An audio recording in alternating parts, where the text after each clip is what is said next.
Okay, I think I should be streaming right now. What's up? Okay, what's going on? Here I am. That's Golden Gate Bridge behind me. I'm gonna be heading off over that way. First, I'm gonna be going through Crissy Fields. So I'm gonna go around and then up the coast. I'm not late. Yo, yo, yo, chicken salad, what's up? Noah, Katie, what's going on? Hopefully the stream's going. All right. Hi, Crissy J, what's up?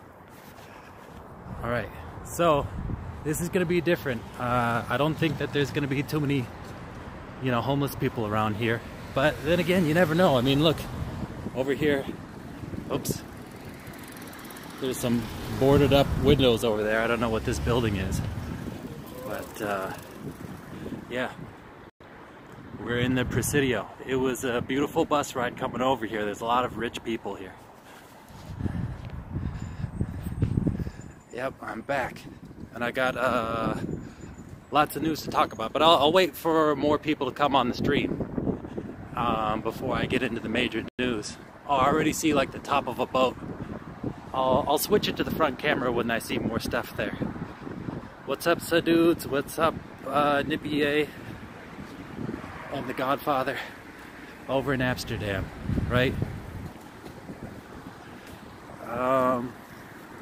Alright, so a bit of a better view of the Golden Gate Bridge from where I'm at. And you can see a little bit of the bay here. You see people riding their bikes over there. I don't know what this construction that they're doing is over here. But you can see some boats in the harbor, I think. I'm not sure if you're gonna see it from there. What's up, Logan? Wow, there's a giant shipping boat over there. I'm not sure if you guys are gonna see it. But how's the quality of the stream? I lowered the bit rate, so hopefully there won't be buffering stuff. Let's see, I love these live streams. Wish you could do more often. It's really relaxing. Oh, thank you. I wish I could do it more often too. This one's gonna, oh, I know you guys were asking for poop on the streets. Right here we got some horse dung. And they got some in the gutter too. So, it's not just the poor pooping out in the streets.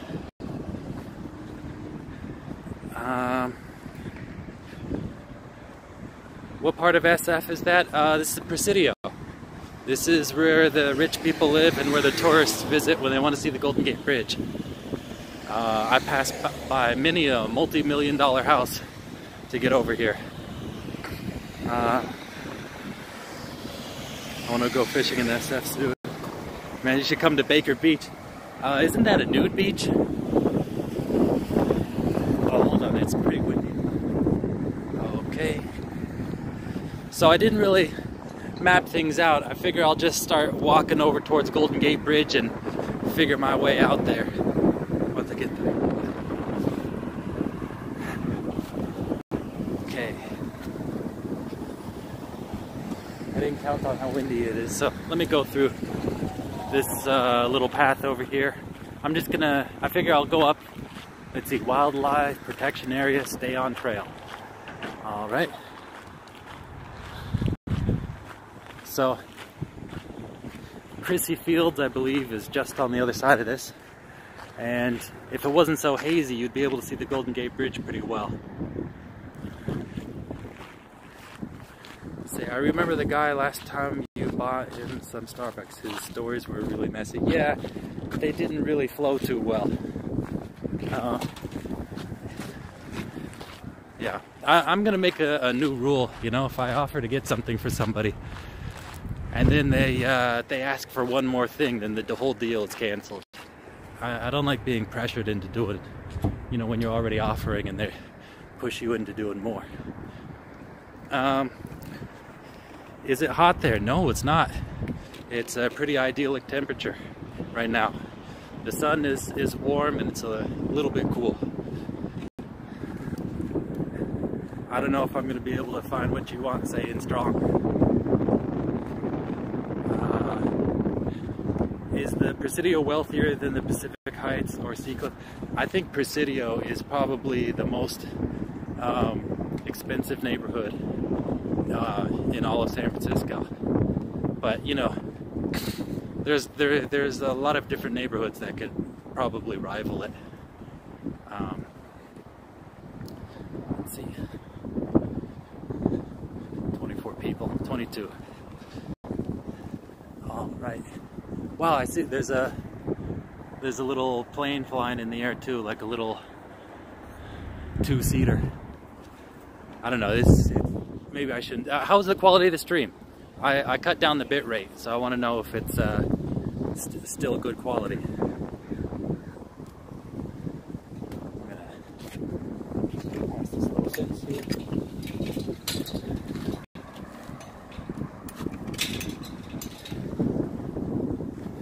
I'm playing the new Spider-Man game on PS4 and earplugs, listening to the stream. Quality is fine.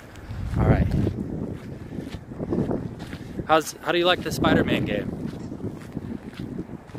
I thought you know, I was looking at that Spider-Man game and it looks just like the Batman games that Rocksteady made, just with Spider-Man, you know?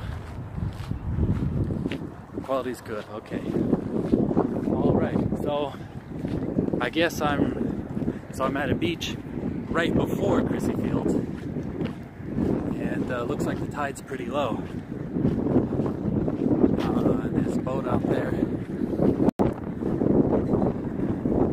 Alright, so I guess I'll go through the little touristy path. Quality's good, okay.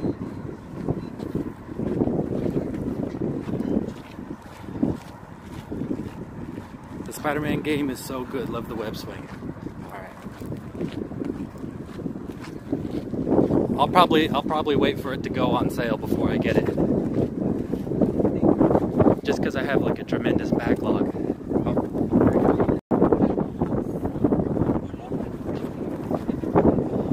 Yeah, I love both games. Batman's a lot darker though. Are you guys able to hear over the wind?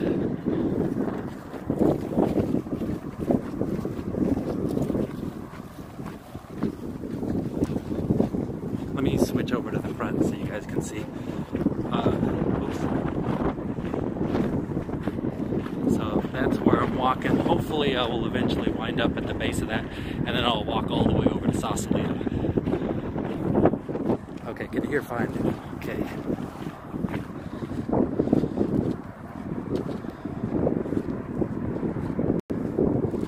I should have brought sunglasses again. I didn't expect after 6 for the sun to be in my eyes like this. Yeah, it is a nice view of the bridge. I just, if only it was a little less hazy. You can't even see what color it is from here. Okay, I'll show it again. There it is.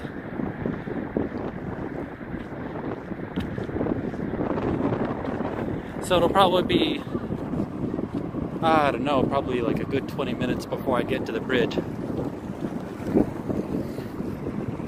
We got a helicopter up in the air.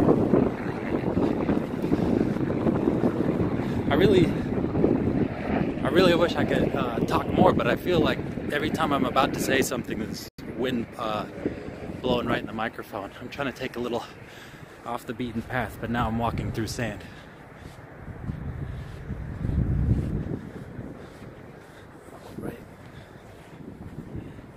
Do you think you would ever become homeless again? No. No, I'm not gonna. I'm gonna do my best. Plus, you know, I have a child and all that. But no, I was never homeless by choice. It was always by circumstance. And I've always done my best to make sure that those circumstances will never be repeated. So no, I don't think so. Hopefully not. Oh, I made a bad choice going here on the beach. Now I'm sinking into the sand. The sand is super soft, you see? But here we are. It's the bay, it's not really the ocean, not till you get to the other side of the bridge. So there's not much in the way of waves.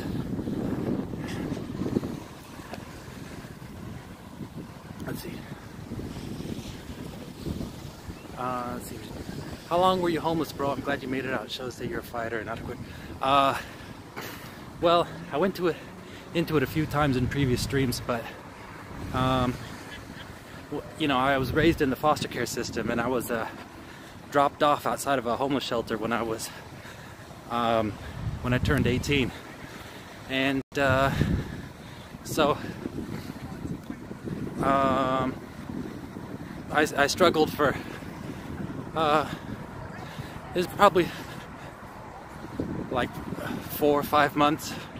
I was inside. I mean, it took me a month to get into the Lark Inn. That's the name of the shelter. And then after that, I was there for 4 months. And then after that, I went into this program called Guerrero House, where I was there for about 1.5 years. So, depends how you want to look at it.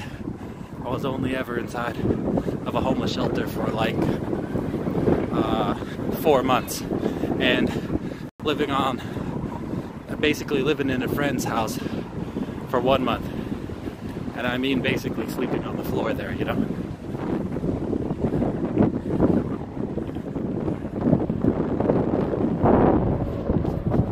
Let's see. So I got out from the beach. It's too difficult to walk. Also, there's too many people. I feel uncomfortable talking about being homeless when I'm there around people and their families.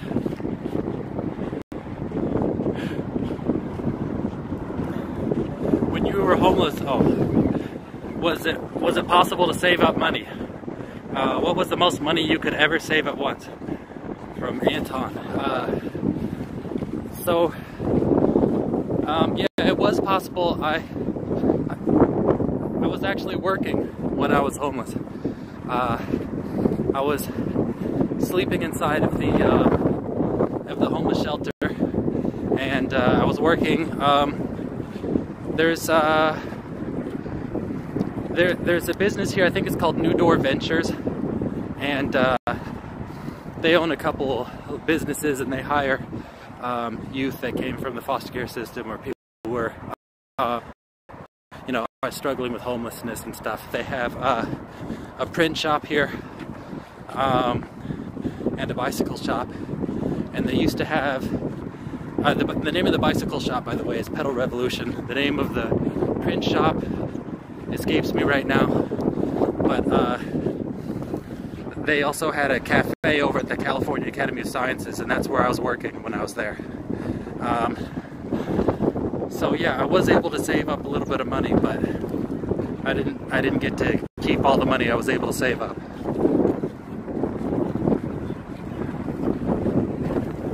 But we don't really have orphanages anymore. We have shelters, but half of the people that go through the system end up either homeless or incarcerated.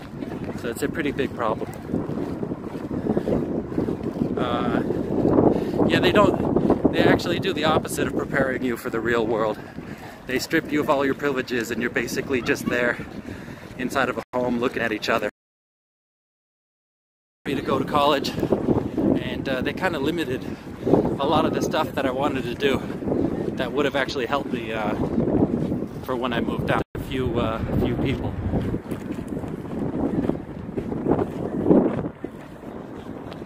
But yeah, I was left out there completely on my own, not knowing how to do anything, you know, not knowing anything about taxes or anything, you know,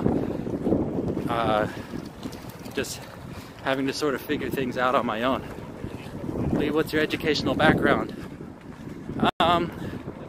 Well, when I was a kid, I was in GATE, the Gifted and Talented Education Program. But I mean, school was always pretty easy for me, but I just had other sort of limitations put on me. So I took the CHESP, the California High School Proficiency Exam, when I was 16, and I was ready to go to college right then, like right after I passed. But I was actually prevented from going to college. So I have taken quite a few courses at City College, but I haven't done so well just because I throughout the whole time I was going there, I was struggling with homelessness, and you know, I had to decide whether I wanted to work or go to school. And working meant that I got to eat and have a place to stay, and going to school didn't provide all that. So naturally, I chose working, and I had to drop or withdraw from quite a few classes. So I'm like that far away from getting an AA in cinematography, but now, you know, I'm a father, and I don't know. I may finish my my degree. I may not. Okay. Yeah, I know. I need sunglasses. I really need sunglasses. How was I prevented from going to college? So basically, everyone was really upset when I took my the CHESP, and they threatened that if I passed, they're going to take me out of my foster home. And naturally, I did pass. So yeah, I was taken out, and I was brought to a shelter, children's shelter over here, or actually over in South San Francisco, called Tower House. And from there I was brought into transitional housing, this place called Mac House, Mary Carpenter's house.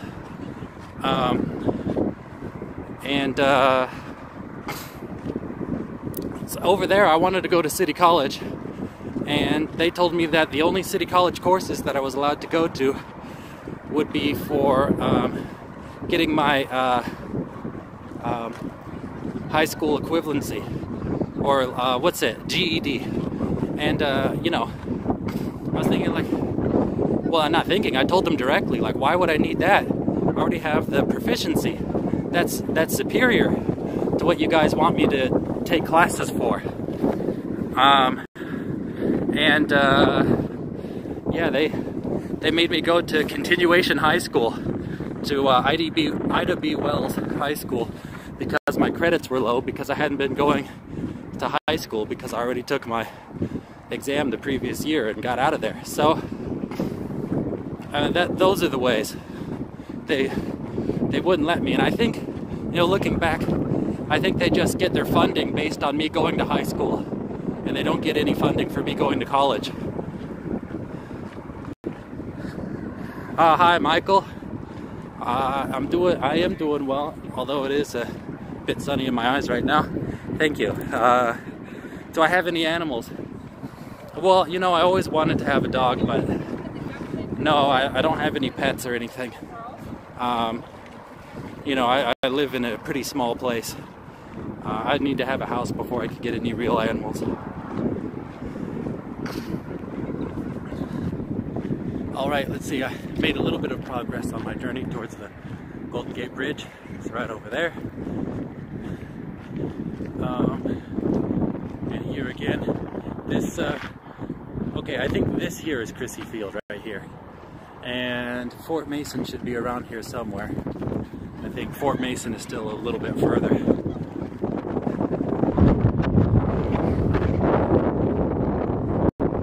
Leave my shoes where? Oh, I got sand in my eye. QWERTY, where should I leave my shoes?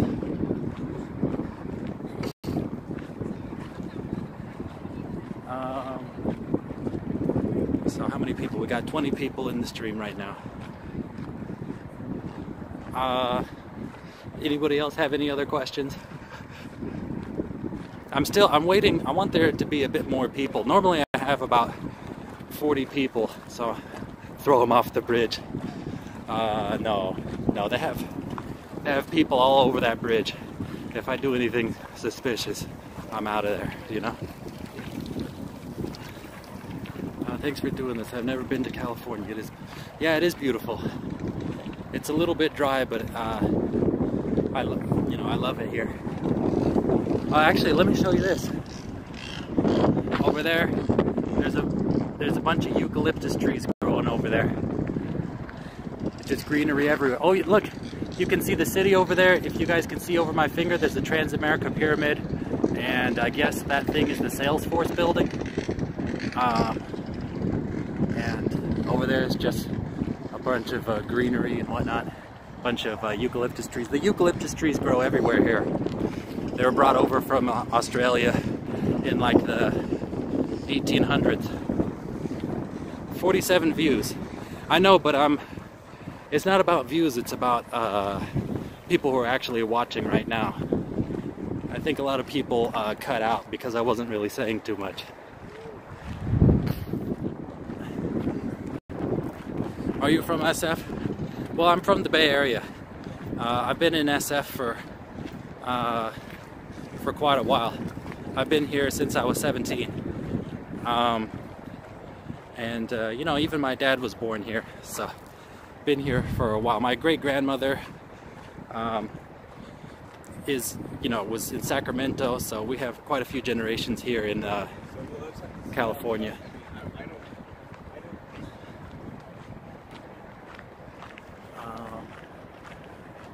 Alright, it should get better. I'm about to get in the shade. Oh, sorry about that. Alright. I'm born in SF Kaiser on Geary. Wow, how old are you, QWERTY?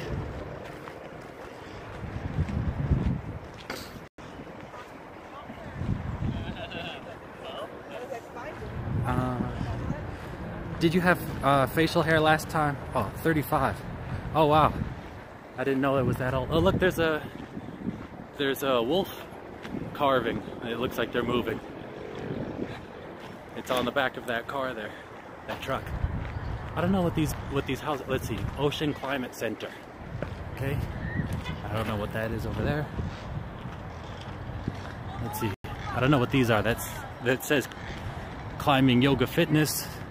This is trampoline park and cafe. I can't see what this is over here. But oh yeah, regarding the facial hair, some of the people watching the stream last time told me to grow out a beard, so that's what I'm doing. I'm growing out a beard until September 14th. That's when I need to go to a co-op preschool and try to interview, and hopefully try to get in, so I want to look my best. How old? On the 24th I'll be 32. So now I'm looking around trying to figure out a way. I gotta get up there somehow. Doesn't look like it's up here. I think if I keep going this way, there'll be a path up.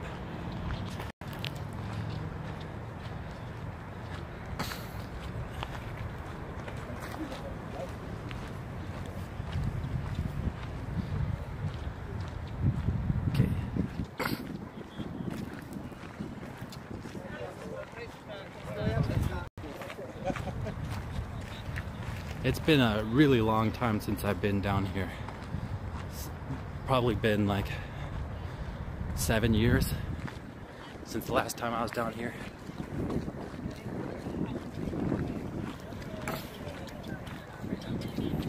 Alright.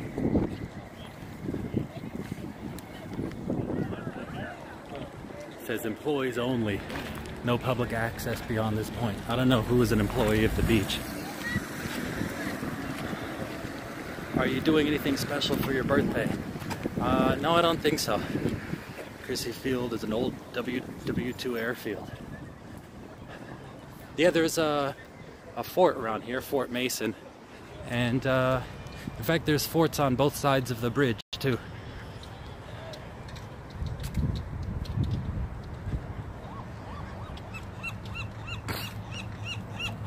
Got seagulls all around here.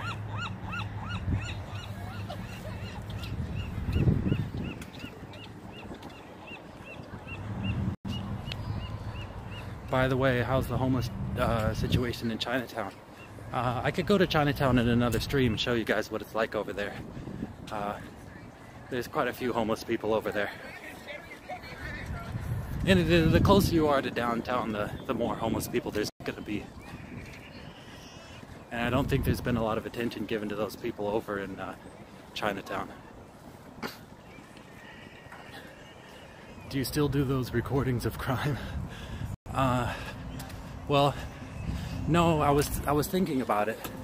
A lot of people got really upset about that one where I showed somebody shoplifting, but they think that I go around looking for that stuff. But I was just walking on my way over to the rocks over there, and I just saw somebody who I knew instinctually he was gonna shoplift, and I went in there, and sure enough he did. But also, while I was recording him, there was a bunch of other people. Well, there was one other guy who was also shoplifting. I didn't know it at the time. But I was thinking about going over, there's a Safeway over here, which is the most shoplifted Safeway out of all of them across the country. And you can see it, there's just people just out there. They have security walking around, but security doesn't really do much. So hold on, we got a pretty good view of the Golden Gate Bridge here. There you go. You see somebody over on the side taking pictures of it.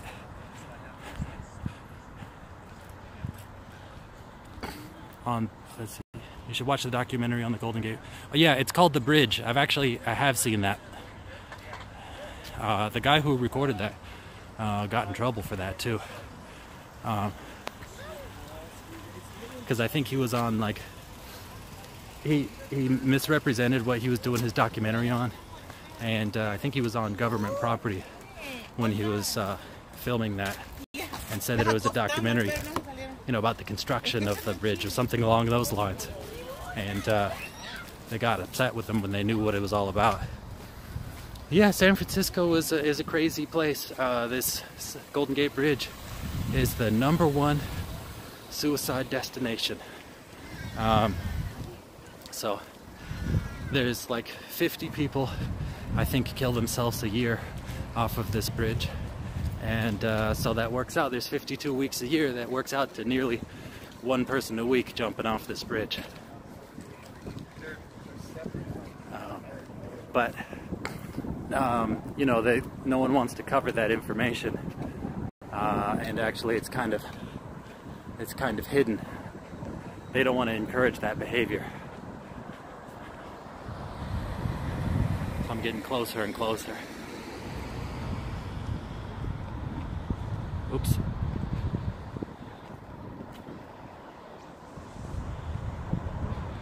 Okay, for some reason the keyboard is up, so there's a nonsense message going out. Disregard that message, I just couldn't figure out how to get rid of the text.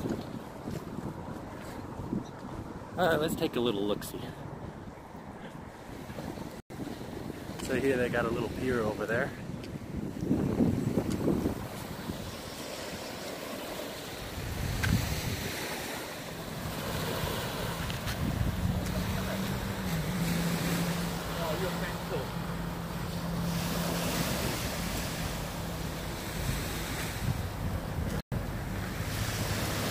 You guys could see a few boats over on the horizon, and I'm not sure if it's going to come up on screen, but there's lots of birds flying over the water, and there's somebody doing that, what's that, wake surfing thing? Not, what do you call it when you have the parachute thing? Somebody's doing that. You probably have seen it in a lot of movies too, but okay. Yeah, tap water. The name of the documentary is called The Bridge. Okay, I'm gonna walk up. It's telling me Golden Gate Bridge is that way, but I just saw it that way, so we shall see. 153 that? It says 0.4. Okay, well, I'm climbing up. Hopefully, I'll figure out another way over there. I can't really look at Google Maps or anything while I'm streaming here. Man, I have like a colic. I can't get that thing to stay down. What states / places have you been to? Well, obviously California, to Hawaii. I've been to Oregon. Alright, so sorry about that. I don't know how the stream cut out. Okay. Yeah, I know, I saw it booted me out. I'm still climbing my way up here. You can see a little bit of the Golden Gate Bridge there and a little bit behind that tree. Sorry about that, everybody. And they were shocked that I wasn't.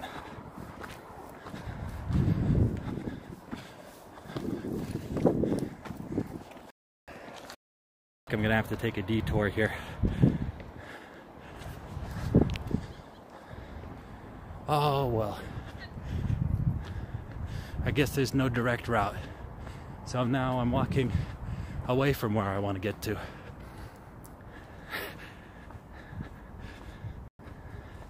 Oh, poor connection.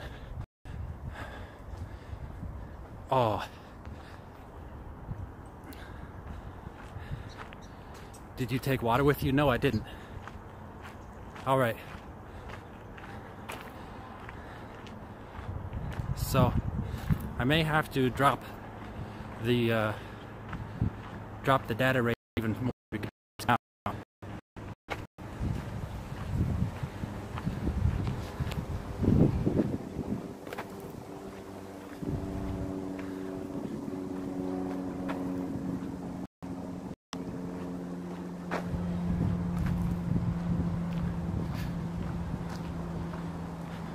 Okay, hold on. If I could send another message. Won't let me.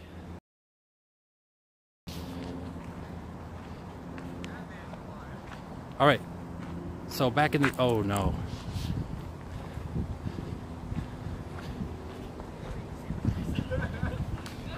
All right, I'm just gonna write a message here. Hey,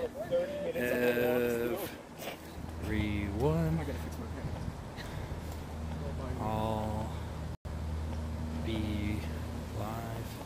I'll be live. I'll be right back.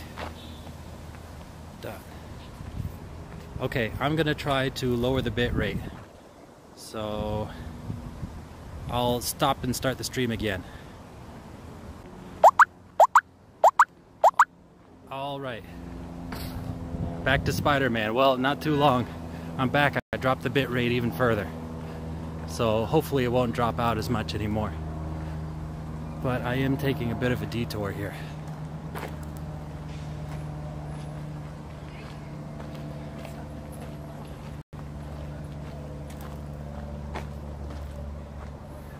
It is actually still a pretty cool view here.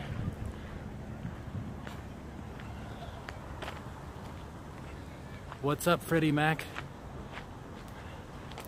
You can see a little bit of the Golden Gate Bridge as I'm walking away from it, trying to actually walk across it. It looks like it's just you and me, Freddie, until the other people come back.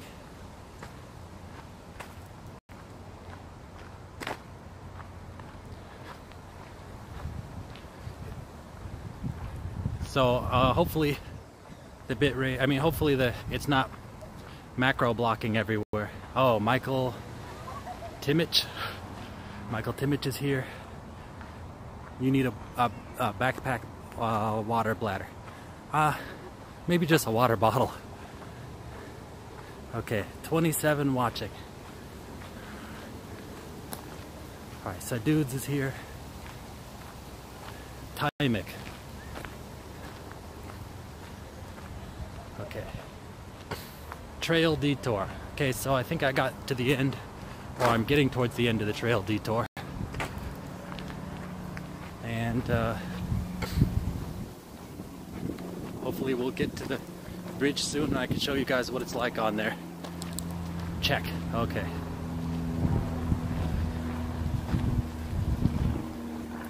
Getting towards Long Avenue. Alright, here. I guess I did go the right way, even though I felt like a detour. You see the little black sign up there? Golden Gate Bridge, that-a-way. Wilson watching from Texas. Well, howdy there, Wilson.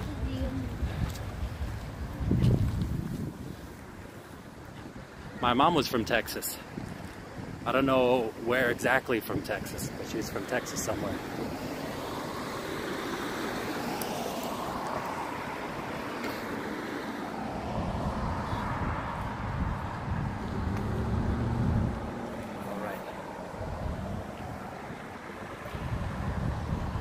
Sorry, I didn't. Oh, tap water watching from Flint, Michigan.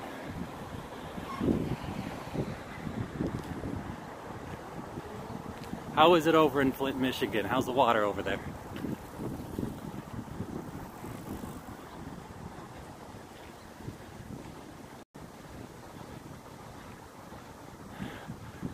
Oh, Spring, Texas.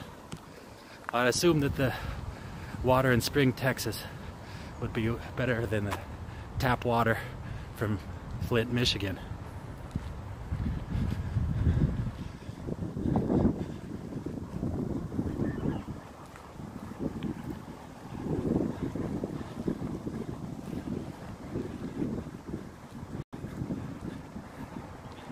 Okay, so we are getting nearer and nearer. Probably, I don't know, a football field away.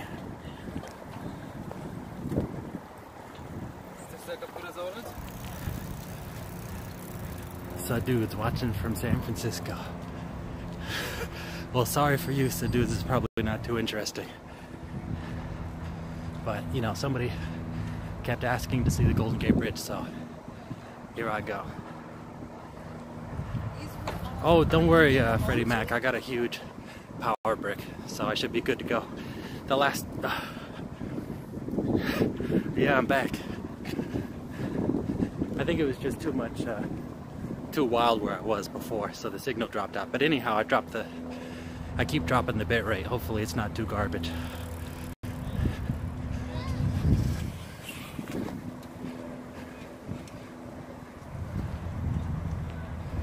I thought I was going to be able to go around Fort Mason, but I guess not. Because it's quite a trek there. I'm back on the bridge. Yeah, I'm still kind of catching my wind from going up all those stairs. Alright, here we are. Time for an epic view. So there's the beginning. Oh, you can see a little bit. There's the sun. And there's the Golden Gate Bridge. And there's Sausalito over that way. And also, Muir Woods is further on down that way. You could actually see a few people's houses from over here, over on the other side. So,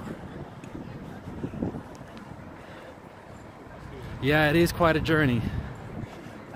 I'm not exactly looking forward to walking the bridge. The bridge, it looks flat, but it's actually curved. So you're walking uphill half the way.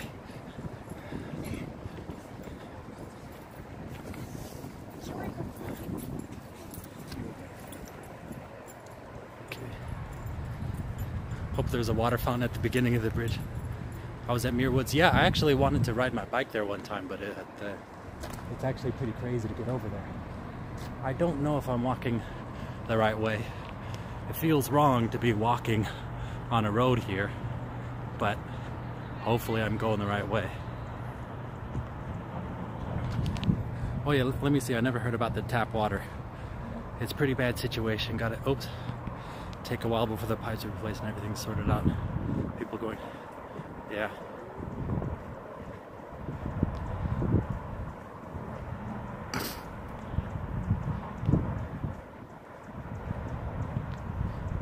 Yeah, well, tap water. You could also look into getting a little reverse osmosis system going until the water gets good again.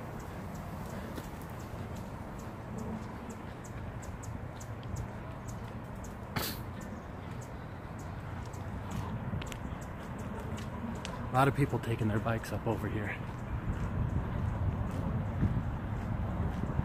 Sorry, maybe I should have started the stream from right there at the beginning of the Golden Gate Bridge, but I thought it would be a cool walk to go over there. But honestly, there's not a whole lot around the Golden Gate Bridge on either side, you know, sort of touristy stuff. drink tap water right out of my faucet.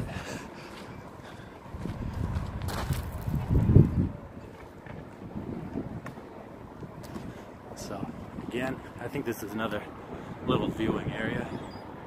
That's Golden Gate Bridge. See, there's hardly any clouds in the sky. That's basically the extent of the cloud coverage. There's nothing. Oops.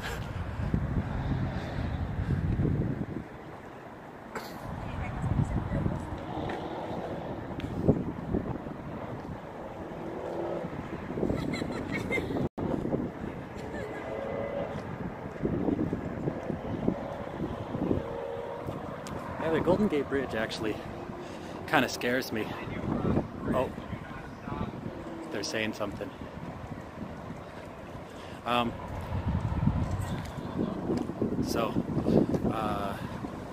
Oops. Yeah, but anyhow, like I was saying, Golden Gate Bridge kind of scares me, just because it's so deadly. You fall off and you're dead. When I was a kid, there was, so I think this was in the 90s, some father was walking his kid, his 4-year-old daughter. They're walking hand in hand across the bridge, and boom, she was gone. And he looked where she was, and there was a little gap. She slipped through and died. She fell in the water and died. But I'm scared, you know, because I'm 6'8", I have a high center of gravity. So I'm always scared of being tipped over when there's a handrail, you know.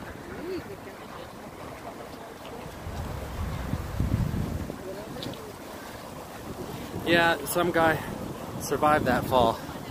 A lot more people died though. And if I were to fall off, I'm pretty sure with my size, I'm not going to survive. Yes, I'm 6'8", so that's 203 centimeters.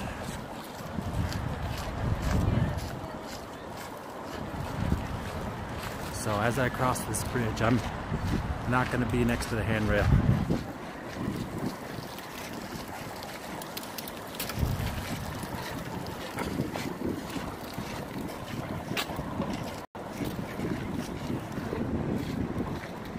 Oh yeah, look, there's a little fort down over there.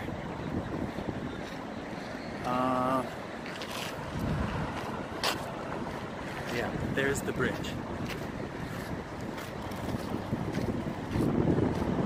You guys might recognize this bridge from my logo. Have they done anything to help prevent suicides on the bridge? They've built ladders to catch and jump. I got poor connection again. This is crazy.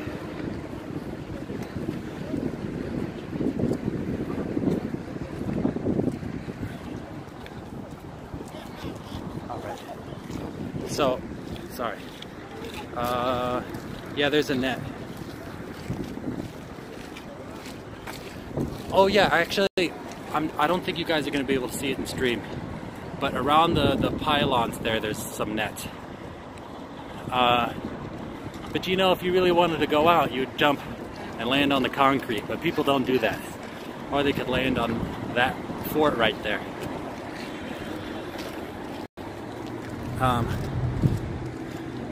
But, you know, if you're... Oh, look, there's some bird migration. I don't know if you guys are going to see those little dots.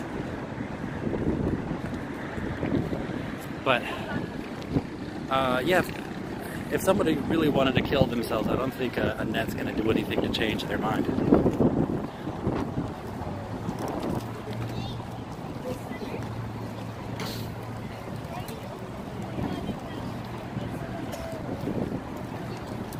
Take us to Alcatraz? No, I can't take you guys to Alcatraz because I'd have to take a tour boat there, and I don't know if they would let me film, and especially live stream. And also, I don't know how good the signal's going to be over there.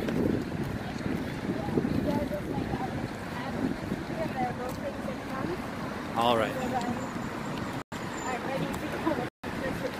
So here I am. Oh no, poor signal again.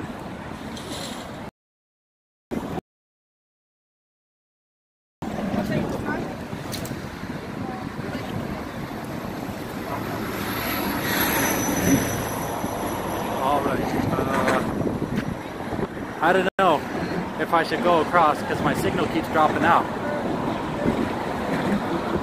But anyhow, let me show you guys. So here's the road here, going straight over across the bridge.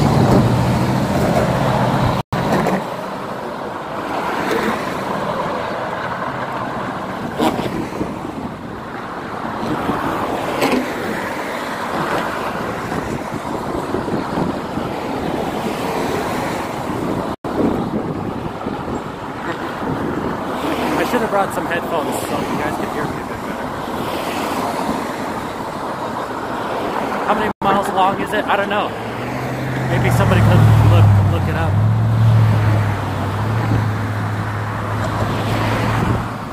I don't know. Maybe 1 mile, 2 miles.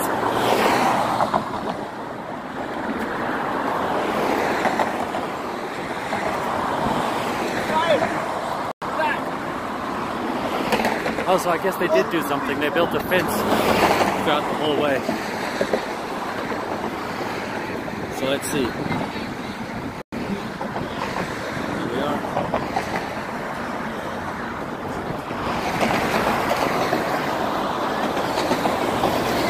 It's still so crowded at this hour. Yeah, it's Saturday.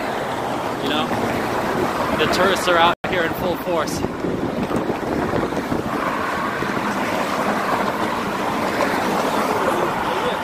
Okay, 1.3 miles. Yeah, it's not that long. So, it's kind of, I feel comforted by the fact that there's a chain link fence here because I definitely am not going to fall off on purpose. But if you see where this handrail is, that's right where my hip is. That's why I was kind of scared of walking this way, but looks like I have nothing to fear.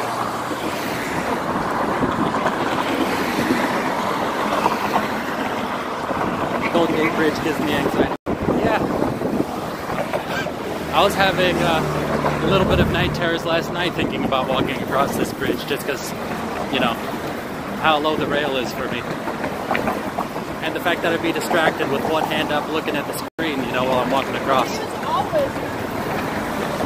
Can you guys hear me? It's like really noisy.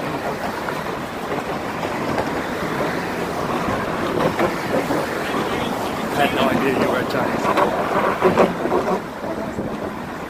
Alright, let me switch back over to the front view. There we are. So it was perfect up until now. That's the first major gate.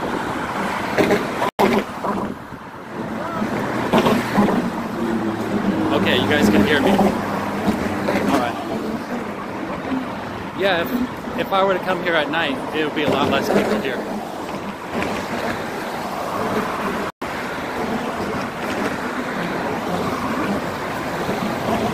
It's too bad that I can't really show you guys how it looks off of the bridge because there's a chain link fence here.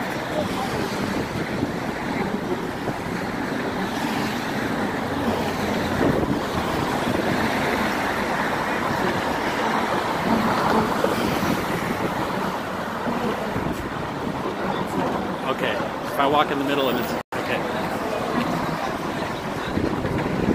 Well, I'm still thinking I have a lot of stuff to talk about, but maybe once I get to Sausalito. Oh, hold on. Something's going on here. There's a helicopter right over here.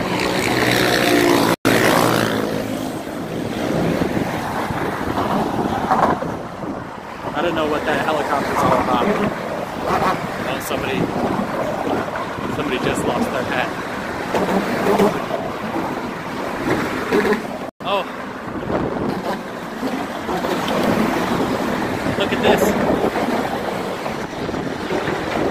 No trespassing, punishable up to a year in jail and or a $10,000 fine. And they got barbed wire up here.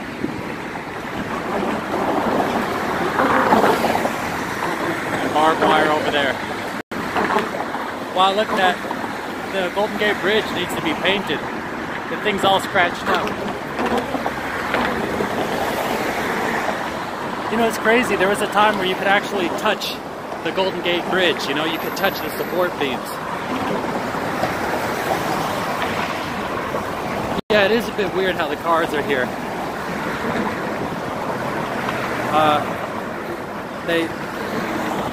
You can see there's not a whole lot in between us and them. You know, you got this handrail here, and you got that little thing there, and those wires aren't really going to do much. Oh, here we are. So here's an area without the chain link fence.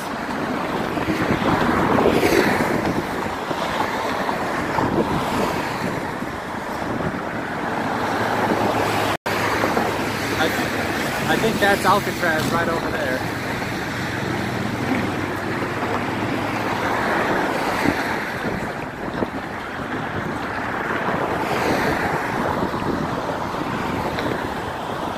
Not so golden? Well, it never really was golden. The actual color is industrial orange. So this color was chosen because it's the biggest contrast between you know, the sky. Please don't stand too close. Oh no, I won't. Trust me, I won't. It's also pretty windy here, and it feels like my phone's gonna blow out of my hand. My stomach starts turning when you look over there. Yeah. Listen, I get scared too.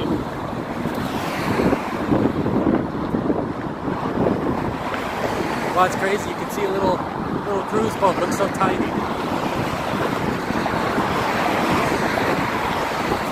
Or a little tour boat, not a cruise boat.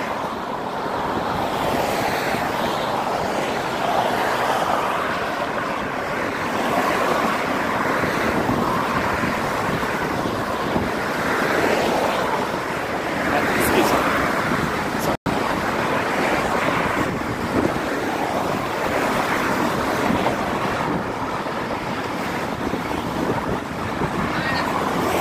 Oh, there's a cruise boat. That little tiny speck you see in front of that hill.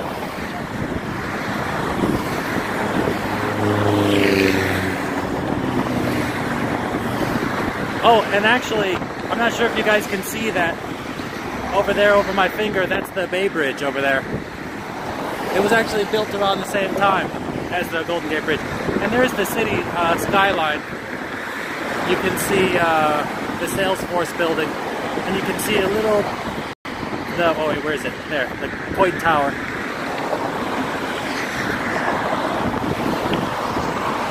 No, I don't have a Facebook.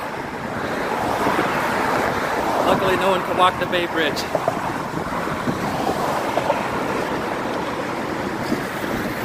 Yeah, mine too, it makes me crazy.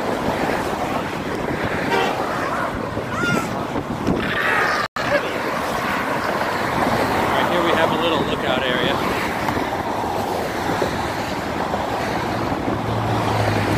Oh, point to where? Okay. I began my walk actually over there. So you see there's a little sandbar and then water behind it. That's where I began my walk. I walked over to I don't know, somewhere in that shrubbery, and had to make a detour, go back down, and then come up the road. And this is how far I've made it so far through the Golden Gate Bridge. I haven't even made it through the first major section. I was actually right here.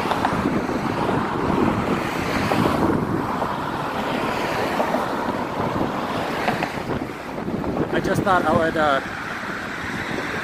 get some kid baby pictures. Okay, let's see. Yeah, so there's a little pier I saw from ground level, sea level. I'm starting to get scared. I'm not going to stand so close to the rail. People cycle? Yeah, I've cycled through the bridge. That was scary too, as I had a big road bike, and you know, people were walking on that side, and I was riding on this side. So basically, my entire body was above the handrail when I was riding. But now I think they have people riding bikes on the other side of the bridge, like that guy over there. What's up, Fakir Benish Golo Balaush?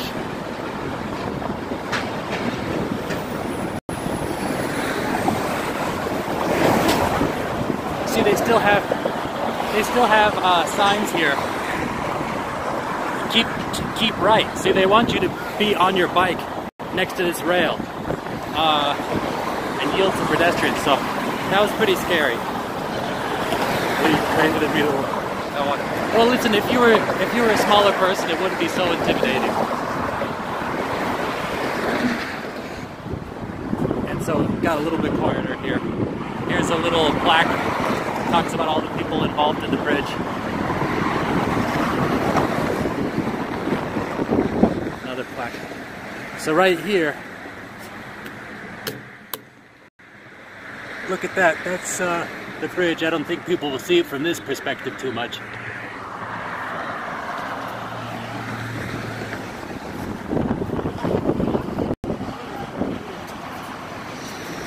There's a little door there too.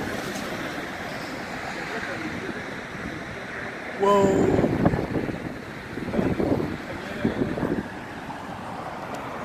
I could take a little brief interlude over here and talk about some stuff if you guys want, or should I keep walking?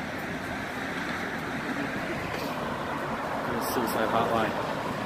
Oh, they should have payphones here or something, some sort of suicide crisis lines.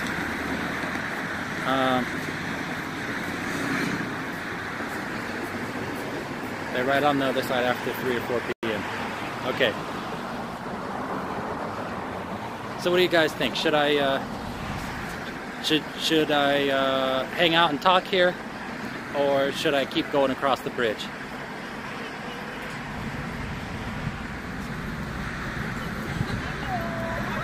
Meanwhile, I guess I'll just keep looking around.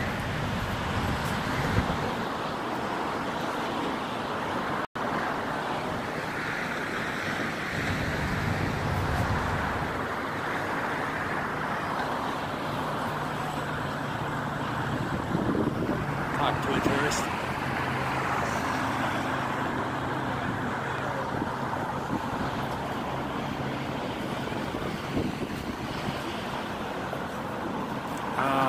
I don't know, I feel kind of awkward about it. Let's see if anybody's interested. No, I don't think so, not yet. Relax and talk a bit. Alright. That's what I'll do. So, hey, for you guys that are watching who were stuck through when it was, when the stream was breaking up, press F5 or whatever it is, refresh the page. So hopefully there'll be less latency. Can you take it to Marin? Can I make it to Marin? No, I want to get home eventually. I don't want to keep going. So let's see. Let's do a little ping test, all right? Tell me when you see this hand. I'll look at what time. It's 7:02 right now. Let's see if it's 7:03 when you guys say you see it.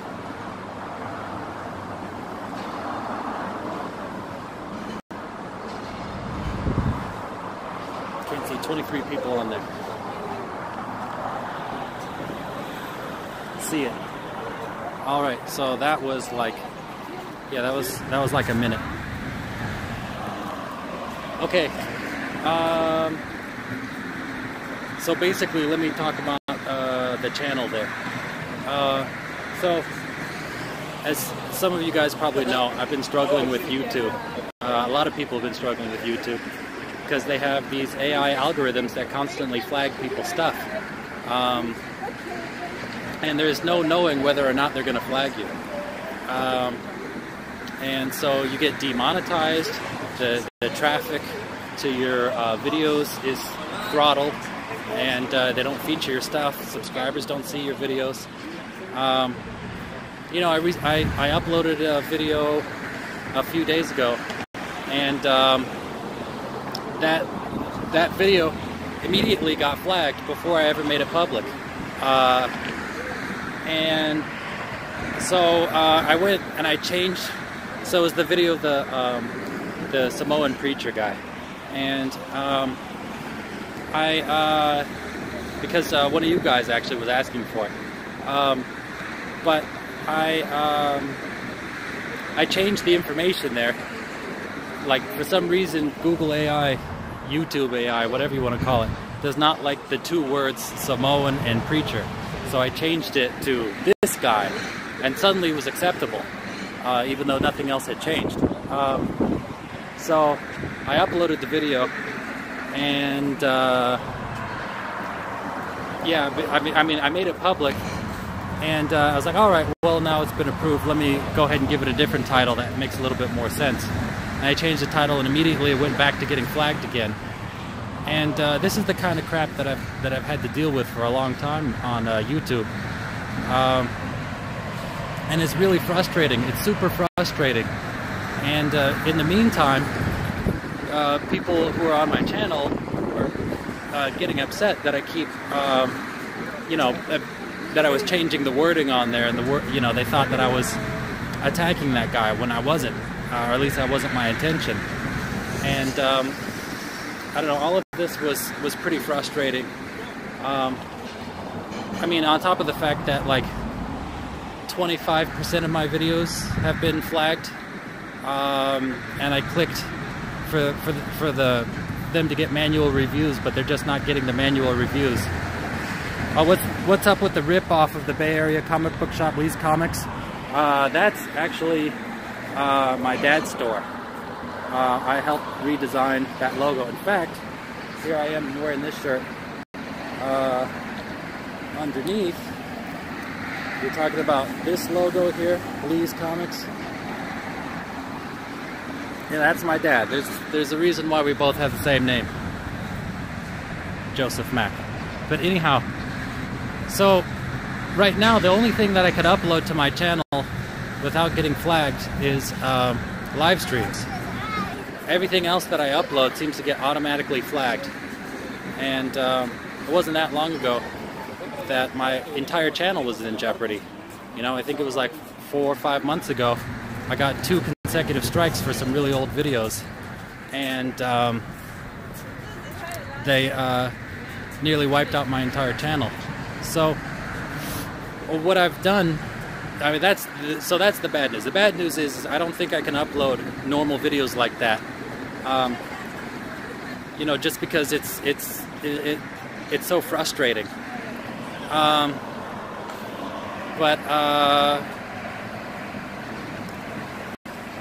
The good news is that I've ordered a capture card.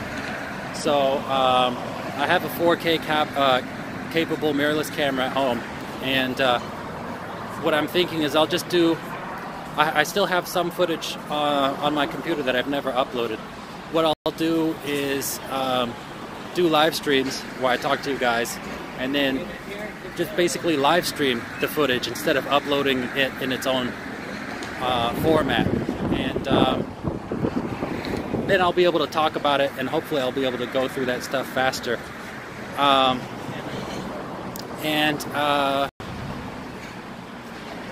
Hopefully it won't get flagged. And for those people who want to see the footage in its original format, I guess I'll just post it over in my Patreon. But I just can't make this stuff public anymore, just because it's. I mean, you could see in my YouTube, not my YouTube, inside my Twitter, I had a little bit of a back and forth with the team YouTube, just because they're constantly flagging it. I need to post to Facebook and Instagram. I don't have Facebook or Instagram. Yeah, I need to. I told my few but proud Patreon followers that I'm going to start talking about my Patreon more. Do homeless people reside in Britain? I don't think so. Put it on Vimeo. Well, I would like to put it on Vimeo, but the only problem is that, you know, for the stuff that I want to do, I'd have to get a paid membership. You know, so these are all things that I would like to do, but it's going to be hard for me to do until I have enough Patreon supporters to really sort of oil the machine to get it going, you know.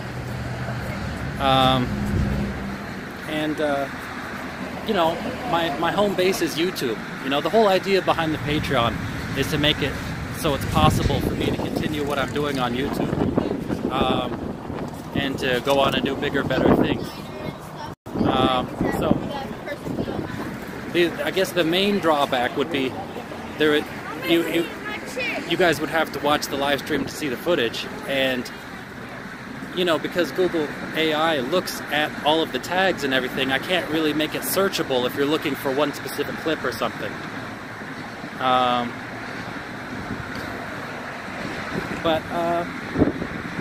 I mean, for the meantime, I'll just try to upload my stuff and have it. You know, I'll try to have some of the stuff publicly viewable over on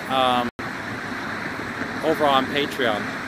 But if I really do, if I get enough people going over in Patreon, I'll be completely free, and the demonetization will no longer really be an issue. But as it stands right now, I'm making like something ridiculous, you know, like $2 a day per video, you know, based on ad revenue, you know. So it's not really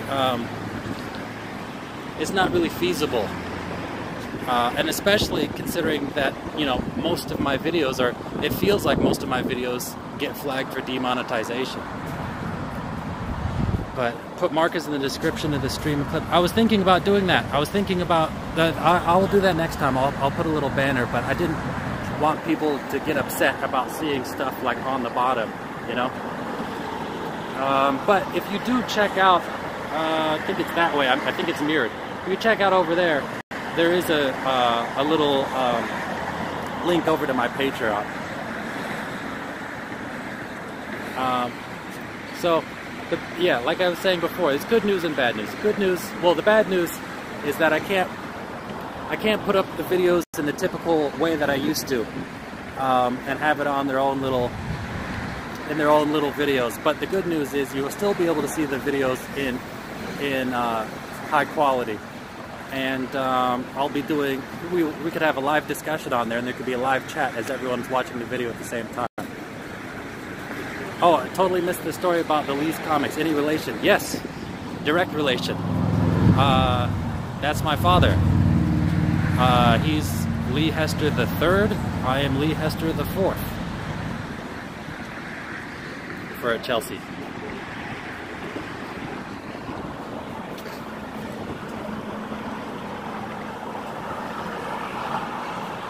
So.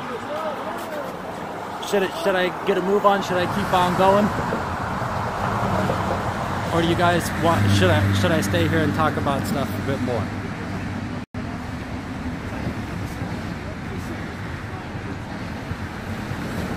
Chelsea Cardinals.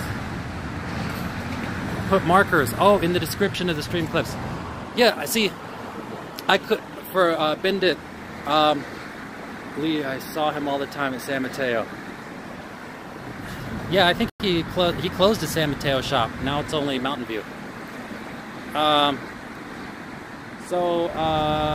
was I gonna say?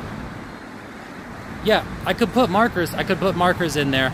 But again, the AI looks in the description for certain keywords. It looks in the description. It looks in the tags. It looks in the title. So I'm not gonna have any way of clearly stating what's inside there without getting flagged by AI.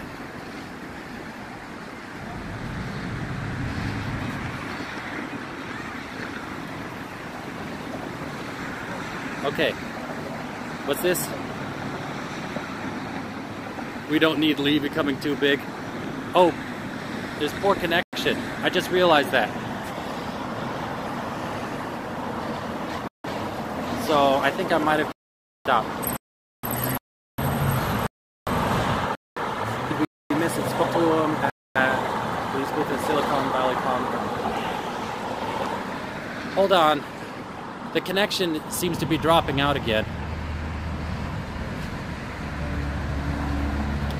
I think. Okay, are you guys there? Sorry. I think if I walk this way, the signal may drop out. I'm gonna try one more time, and if the signal drops out, then I'm gonna head back the other way.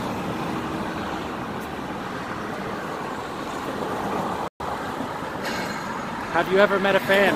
Yeah, during the last, I think it was the last stream.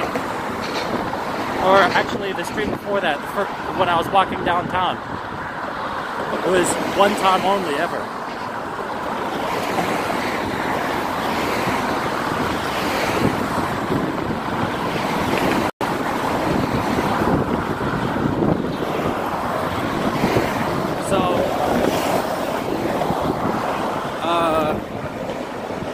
Gaby's 8. Gabby's, you were the second person to say that. Somebody else said that in the stream before. Oops, sorry about that. You guys can see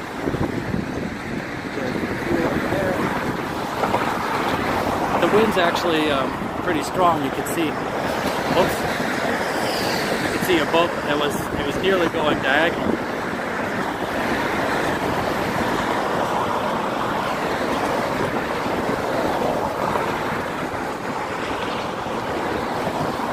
Alright, looks like the signal's doing well.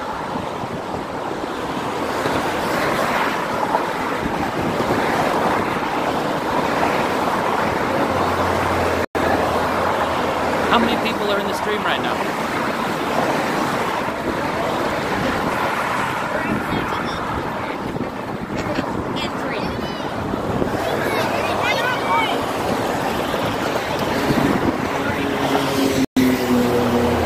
I don't think this guy realizes he's not allowed to ride his bike here.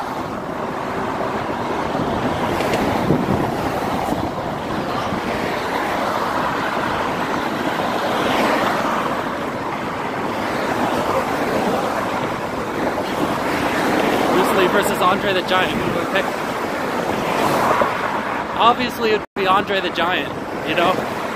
Andre is just way too big, and Bruce Lee's sidekick would not be enough to stop Andre the Giant.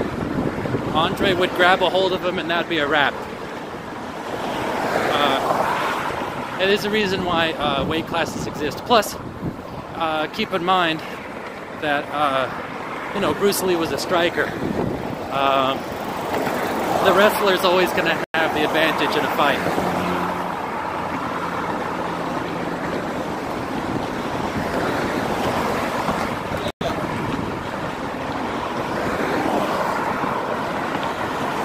Bruce Lee's a tiny guy. If he was ever to fight, he'd probably be like, oh look, wait, hold on. There's some pelicans. It looks like they're chasing those birds there. The last two birds are pelicans.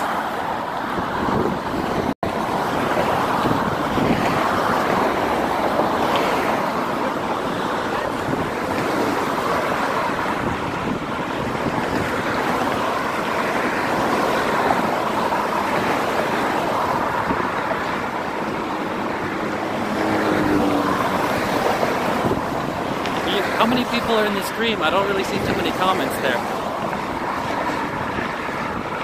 Wow, that sunset. Oh, you guys want to see it? Hold on.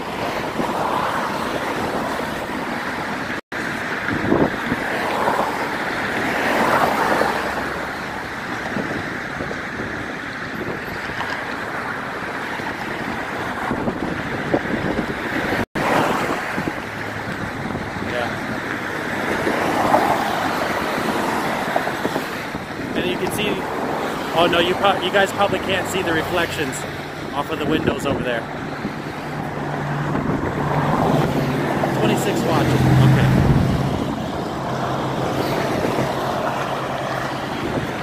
There you go. There's that sunset.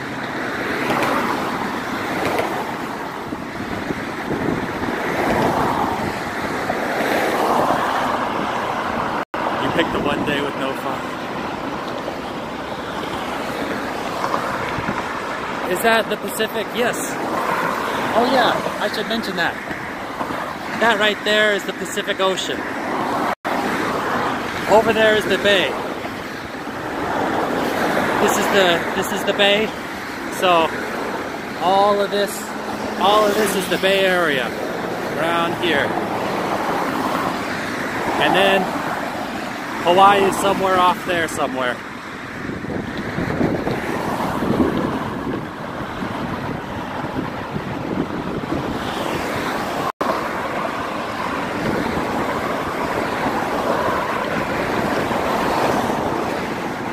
Hey, you know what's crazy? Isn't that in direct contrast to what they were saying before? I think the other sign was saying that the bike should be on this side and people should be on the other side.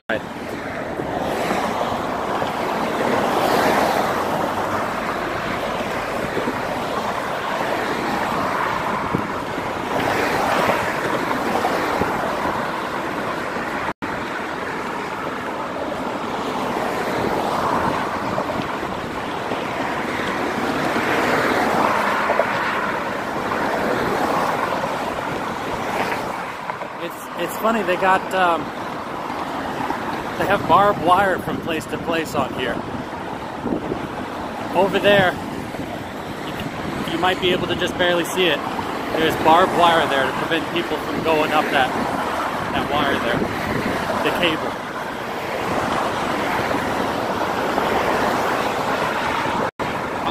I'm walking northbound. I'm walking over towards Sausalito.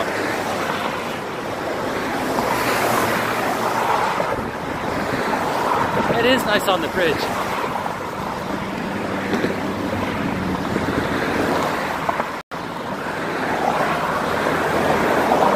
There does seem to be like there's some homeless people crossing the bridge actually.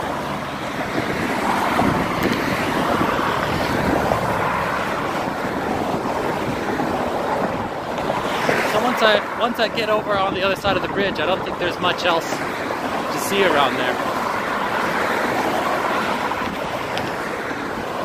Wow, it's crazy. Out of the corner of my eye, I saw the water move in the same direction I was moving, and I got a bit of vertigo.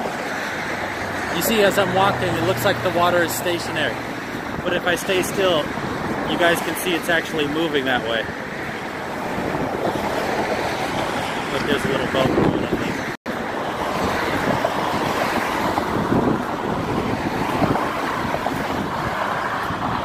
It's crazy if you think about it, you know?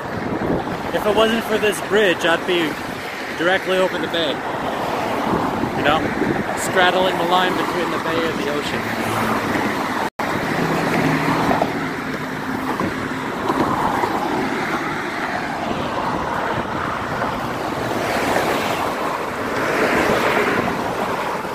So you can see there's the cable right there that's coming down.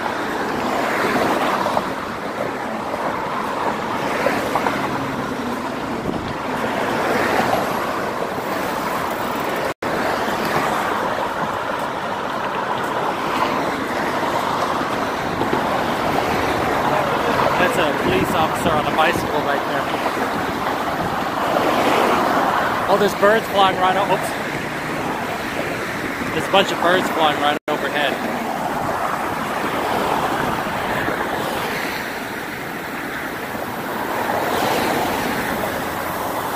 Can I swim? Yeah, well, I can swim. Not if I fall off this bridge. I'm not going to be doing any swimming, but yeah. I've never, I don't really have any proper swim technique, but I do enjoy it. Yeah, you wouldn't want to swim in this water.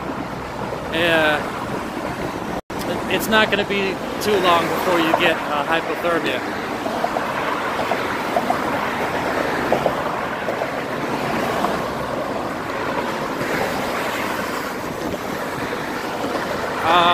When's the last time I went to the Golden Gate Bridge? It's been a long time. The better part of a decade. Oh, hold on. There's a bunch more birds flying over here.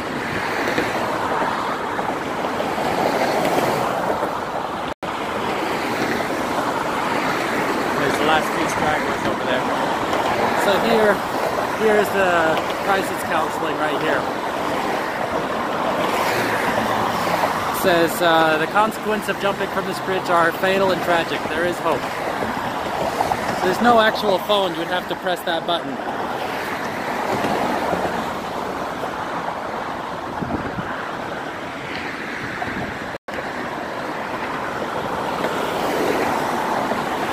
Look at that. Just for reference, this is my hand here. That's filled with like thousands of cables that are put inside of a shell. That's what's keeping this bridge up.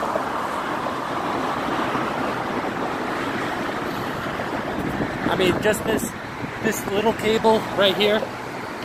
This right here, it's like the size of like the rope that they use in mooring. Oh, let me see. Here's the sunset. It's actually setting now.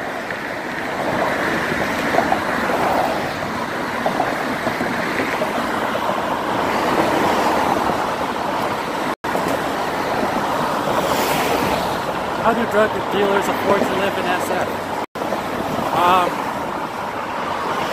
I think it's pretty profitable to be a drug dealer.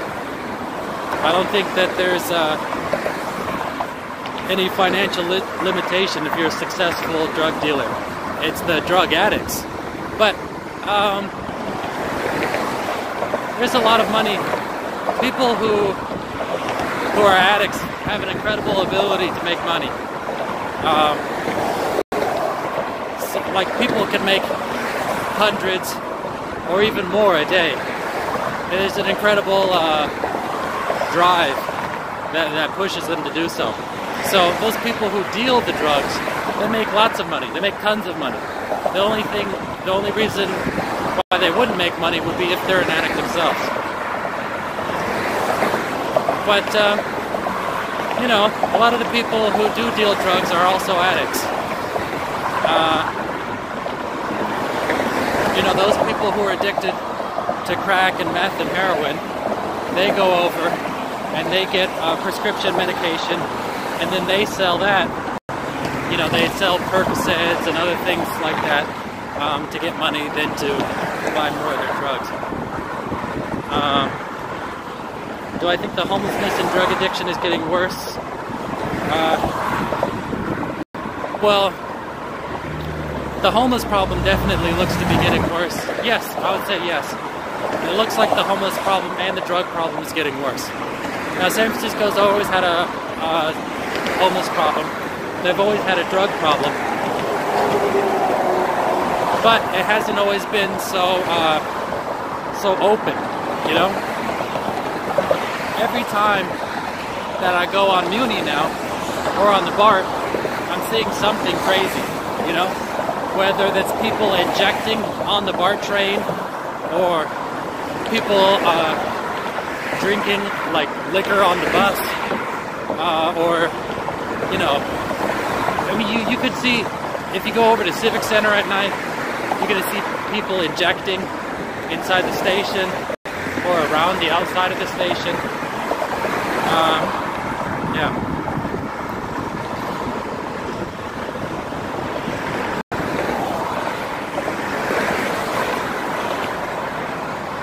They probably live in hotels. Well, you know, there are people who deal drugs and are inside the homeless shelters, you know. I was inside of a homeless youth shelter, and there was somebody in there who was selling meth. So you don't necessarily need a place to stay to be able to deal. Hold on, we got a tour boat that's going through.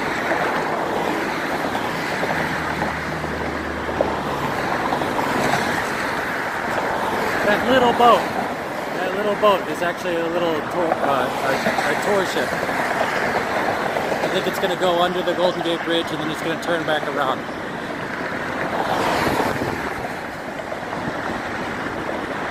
So I'm past the halfway point of the bridge now. There's that side. Oops, there's the other side. I can tell I'm at the halfway point because I'm starting to walk downhill and it's getting a little bit easier.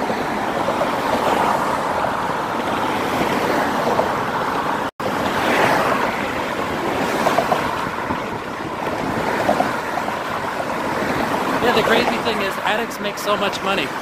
If they, you know, took that kind of hustle and did something else, they'd be successful. They'd be super successful. Last live stream that I did, there was a guy who was selling those street sheets, and you know, he had so much hustle. He could have been selling anything, you know, and he would have been successful at it.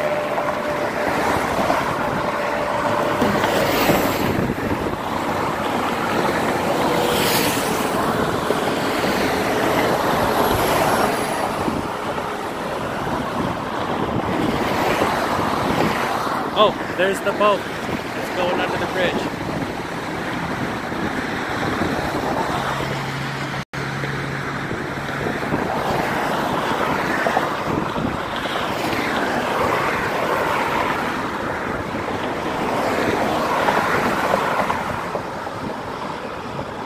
A street sheet.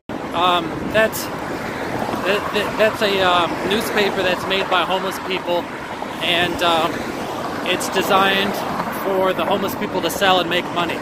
So they print it and give it to homeless people for free, and they sell it for $2 a piece.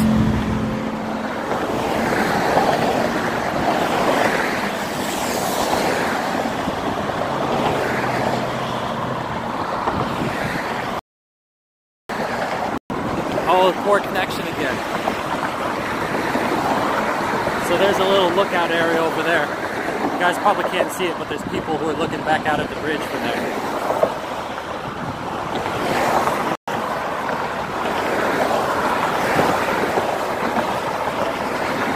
So I'm about to be in Marin County.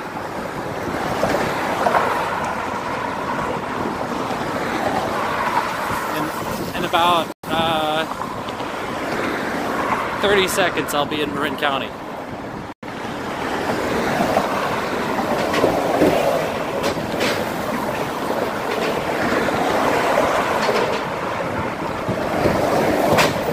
it okay to buy them? Okay, here we are. Here's the sign that says Marin County. Marin County, population 256,069 people, elevation 564. Yes, so I made it over here in Marin. Use it for what you think.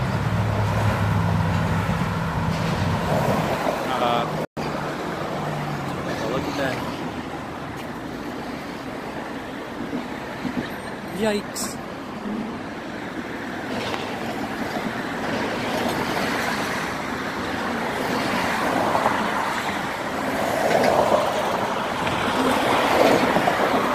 But yeah, there really isn't a major need for money. That money is going to go, all that money is going to go over to drug usage. Shelter and food and all that's already taken care of.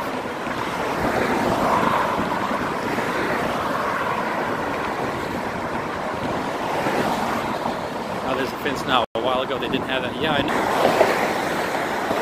Oh, look up over the sky. It's not really coming through so much, but those clouds are pink.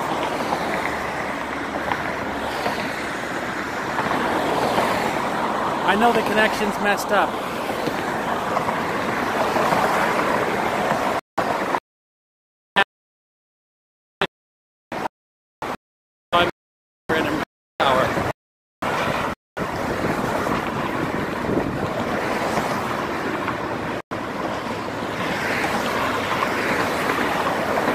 Oh no, this is terrible.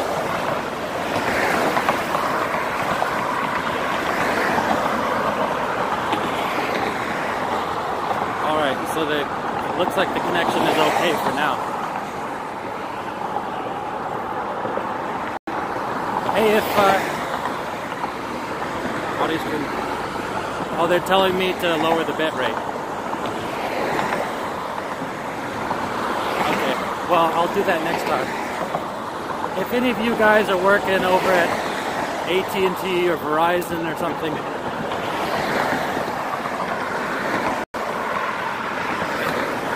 I really need to get a plan that has a better connection.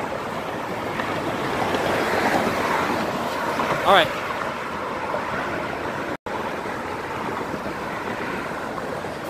Hold on. I'm going to restart the stream one more time. And let me send, yeah, I'm going to restart the stream one more time, hopefully with better connection settings. No, Alex the Goat, I will not be doing that.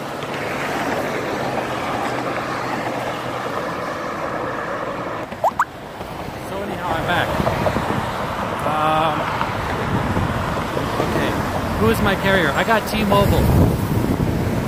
Oh, looks like something's going on over here.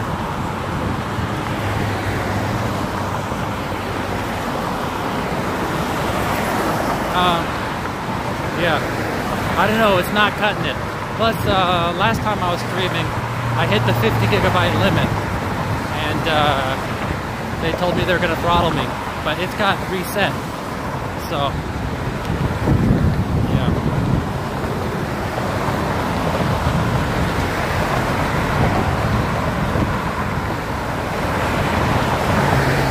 Are you using T-Mobile's unlimited 4G plan? I am. It's unlimited until you hit 50 gigabytes. I wish I could contact somebody from T-Mobile or AT&T or Verizon, and well, the sidewalk closes at 9. Okay, cool.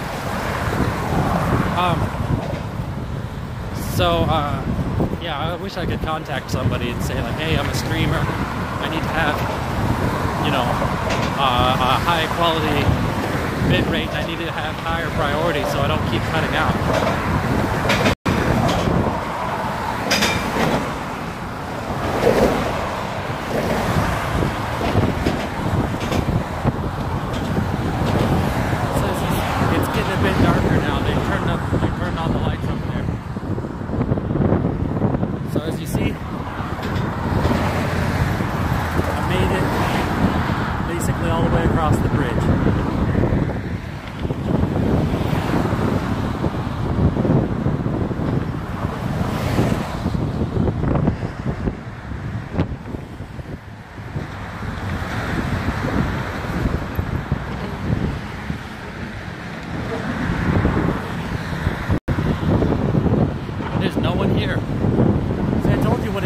There's no one. No one.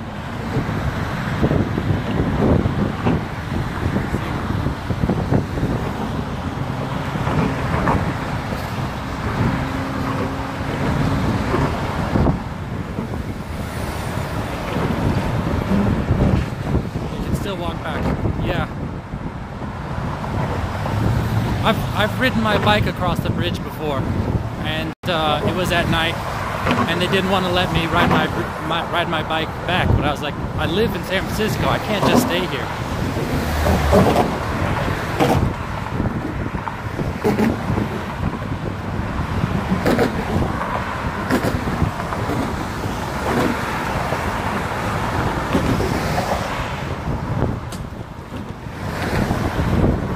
I think next time I'm not going to go to a touristy area like this. I think I'm going to go someplace downtown where, you know, it's not so noisy. I can talk more. I can talk to more people.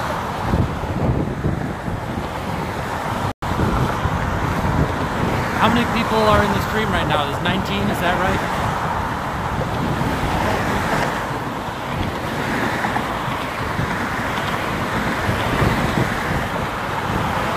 The Tenderloin? Well, the Tenderloin is a place that I always go to. Somebody else, you know, I hear people talking about Chinatown. I haven't really shown what Chinatown is like. 19, okay.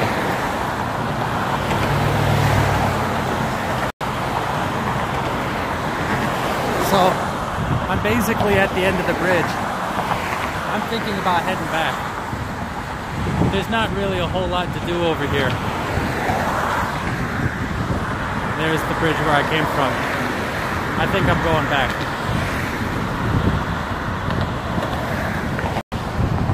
Well, anyhow, I showed some of you guys who wanted to see the Golden Gate Bridge, but like I said, there's not a whole lot to see or do here. Well, I can't wait to see Chinatown.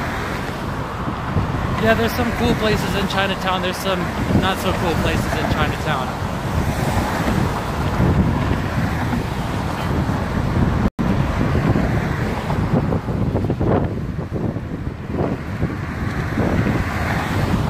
Dark by the time I get to the other side.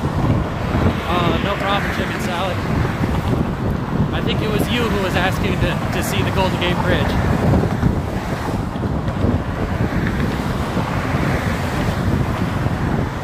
What would you say is the most touristy area in SF? The most touristy area, well, I mean, everybody wants to see the Golden Gate Bridge. Everybody likes to go over on Hayes and...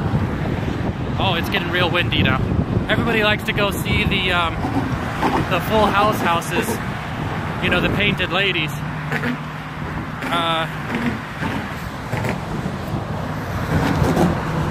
But, you know, I still think downtown is where everyone is at. But those are the major areas.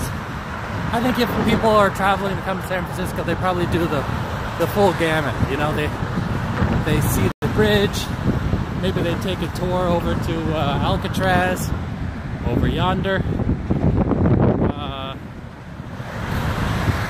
They are downtown for some reason, even though there's nothing really there.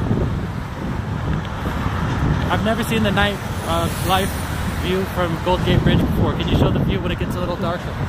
Yeah, I'll be right in the middle. I mean, it's getting darker and darker right now. It looks like it's brighter than it really is right now. I mean, there's a reason why those lights are on. Oops. See?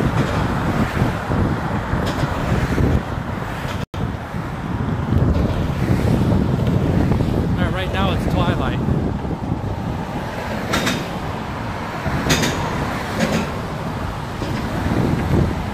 Let's see.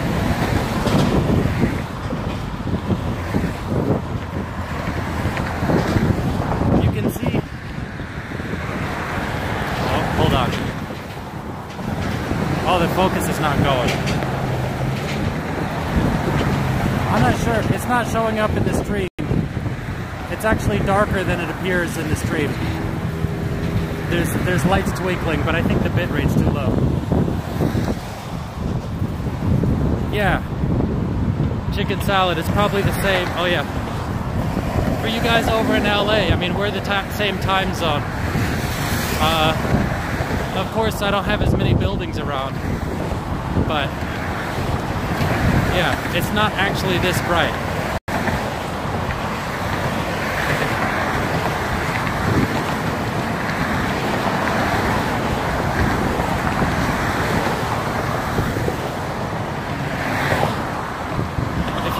If you look, you can see everyone's headlights.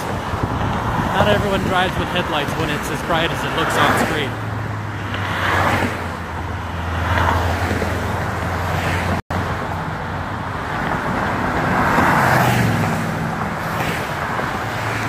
The sun sets differently.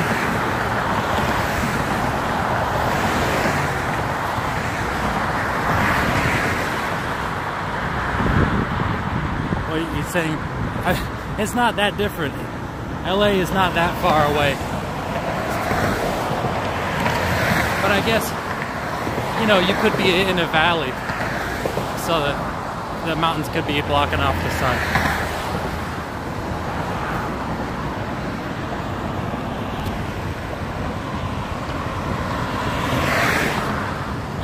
That's because the earth is flat. AZ Villain, what are you doing on here? You need some attention, don't you? Ever been to Chicago? No, I've never been to Chicago. I've never even been to Illinois. But then again, if I did go to Illinois, I'd probably go see Chicago, right? Chicago has nice sunsets.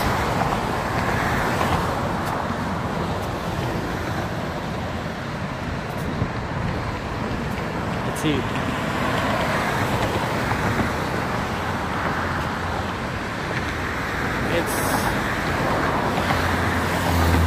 It's like twice as dark as it shows on screen.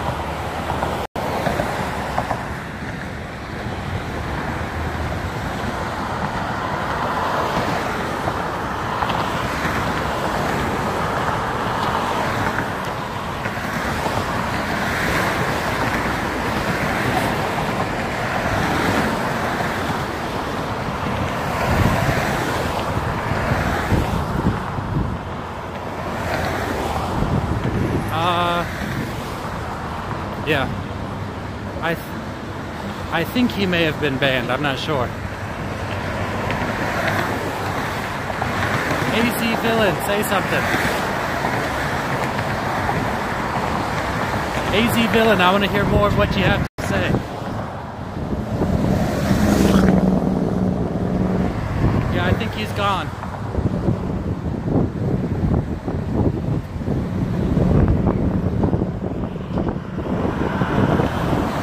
I never actually knew this before. You see, they got lights that are illuminating the bridge lit from below by these.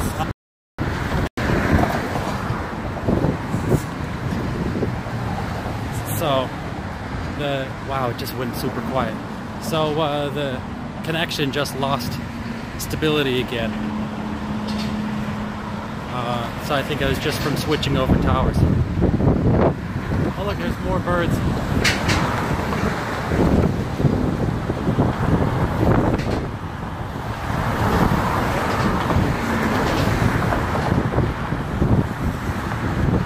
Yeah, it really is beautiful at night.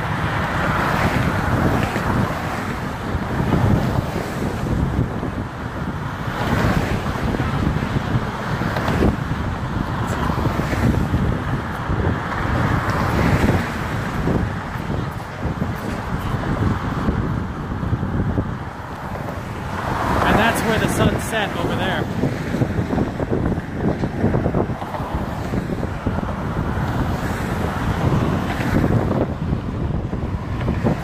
Lee, do you like the city life? Would you like to live in the rural country? I enjoy being in the city,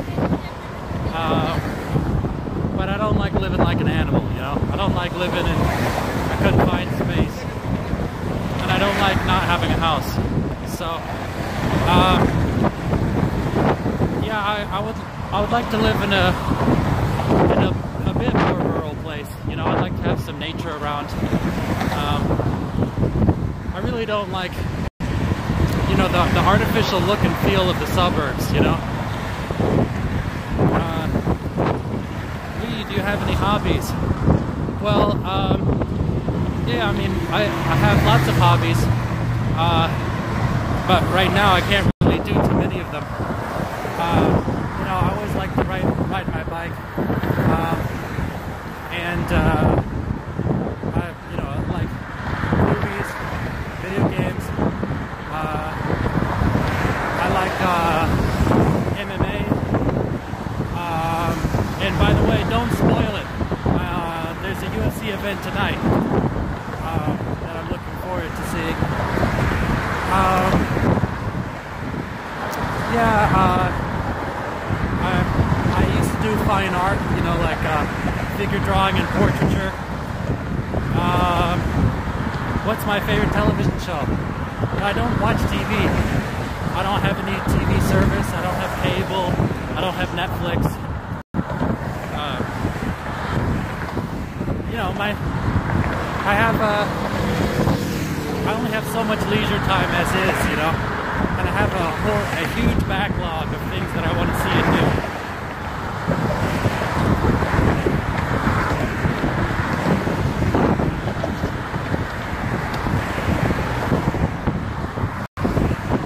Show you guys the bridge again.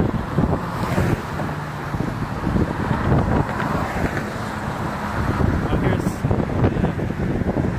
dusk.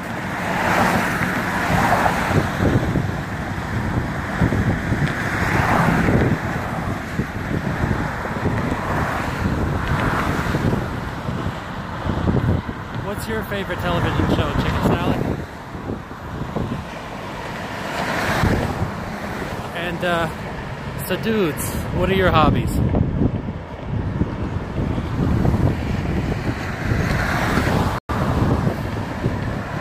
Oh, also, I didn't mention this. I listen to loads of podcasts. I mean, I'm almost always listening to podcasts. So whether that's the Joe Rogan Experience or Classic Love Line or the Bill Burr podcast or other miscellaneous podcasts, the Church of What's Happening Now. I listen to tons of podcasts. Skeptic Take with Ari Shafir. So most of my life, if I'm doing something where I don't need to concentrate too much, I'm listening to podcasts.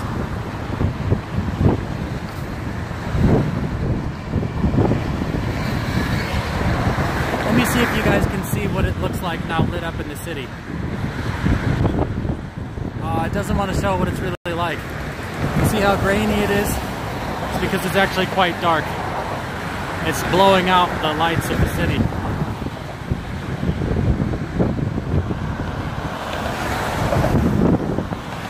ancient aliens.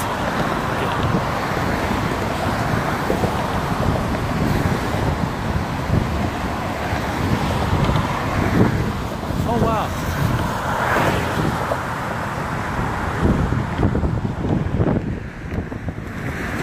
There's so many birds that are flying back and forth.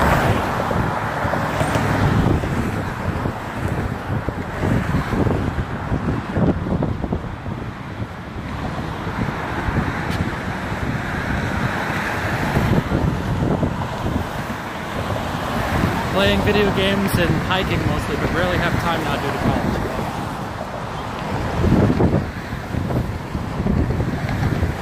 Cell phone picks up excellent detail at night. Yeah, I can see quite well at night, but it's not really an accurate view.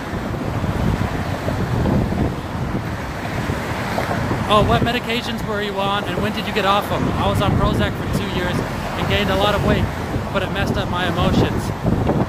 Okay, Noah. At the next time it gets quiet, I'm going to talk in detail about that, because that's actually an important topic. I probably should make another video about that. But I was on a lot of antidepressants and whatnot. Yeah. I used to take Prozac too. I was just reading chicken salads. No, I did not take Prozac myself. I'll tell you about the whole list, the whole genesis of the medications I was on and how I got on them. Klonopin.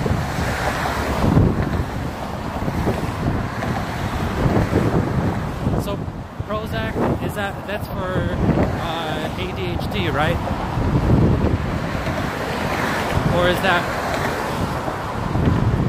for, what's that? It's not called manic depression anymore, is it? Antidepressant. Okay.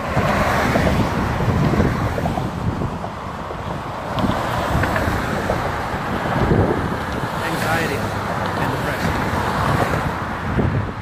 Oh man. I'm glad you guys brought that up, because I have a lot to say on the subject.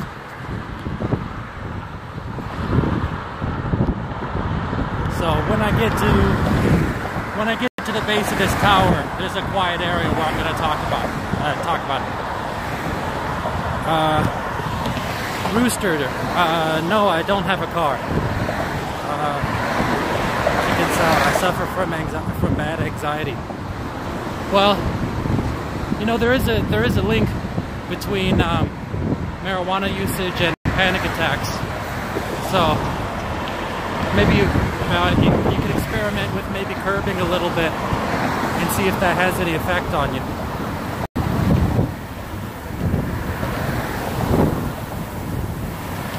It's making a hissing noise here, like there's water flowing underneath.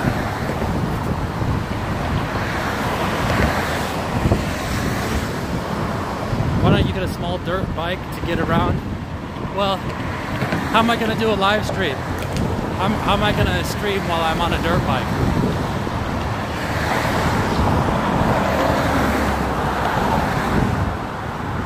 So it's pretty dark now.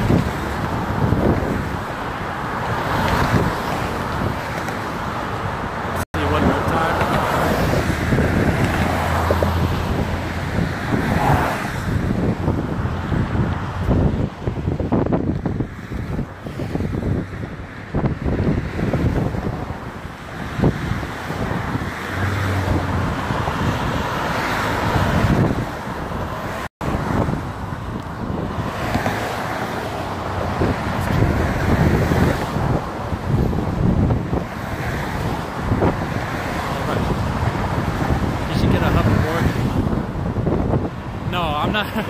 You gotta be real stupid. That's Darwinism at work if you take a hoverboard onto the Golden Gate Bridge and you get taken out.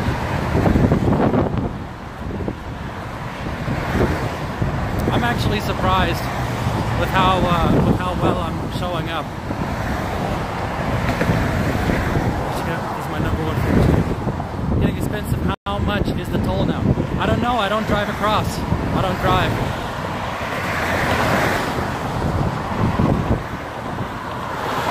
interesting. San Francisco's the number, I mean not San Francisco, the Golden Gate Bridge is the #1 destination for suicide. But there's some interesting stats about it. Almost everybody jumps off during the daytime, and almost everybody jumps off facing this way instead of facing that way. Almost no one jumps off that way. Is there a suicide net? Chinatown bus. Yes, there is, but it's not all the way across.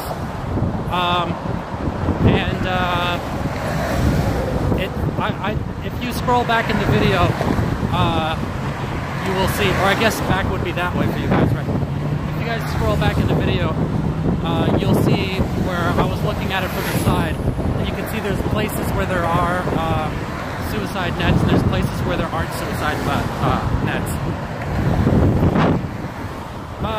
No, listen, I know the suicide forest in Japan,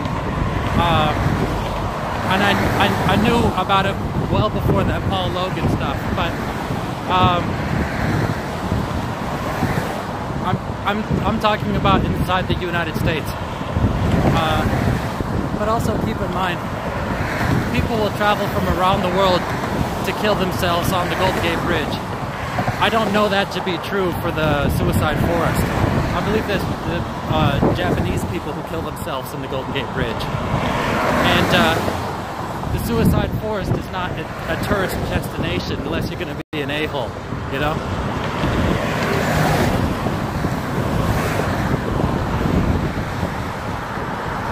Rooster 35, there's not too many that are around here.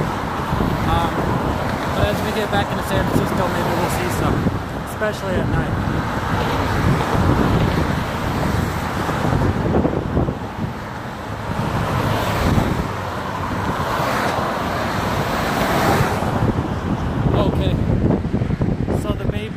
Up now. You guys can see it a little bit over there, although it's a bit rainy. And the Salesforce building is lit up over there.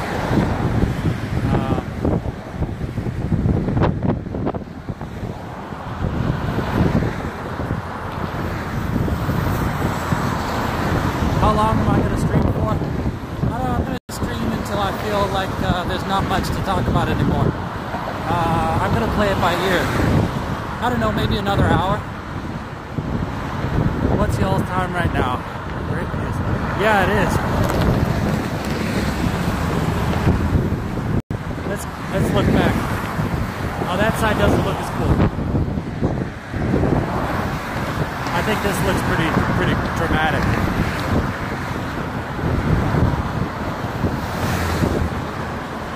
Well, it is scary when you're on the bridge at night, especially when you walk next to that rail. You know? That's a scary view right there.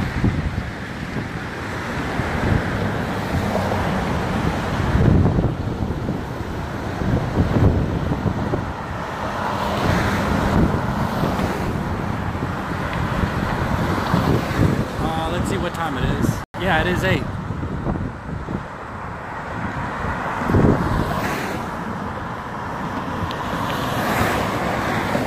So hopefully it's not too dark where I go.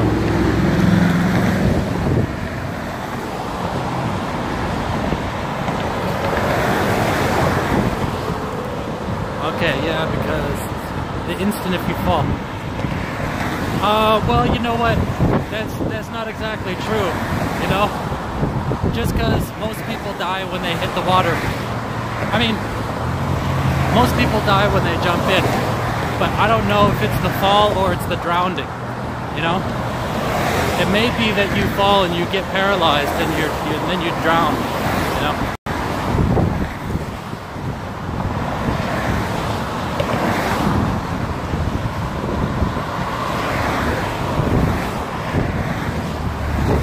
I think regardless of how you die, it's not very pleasant.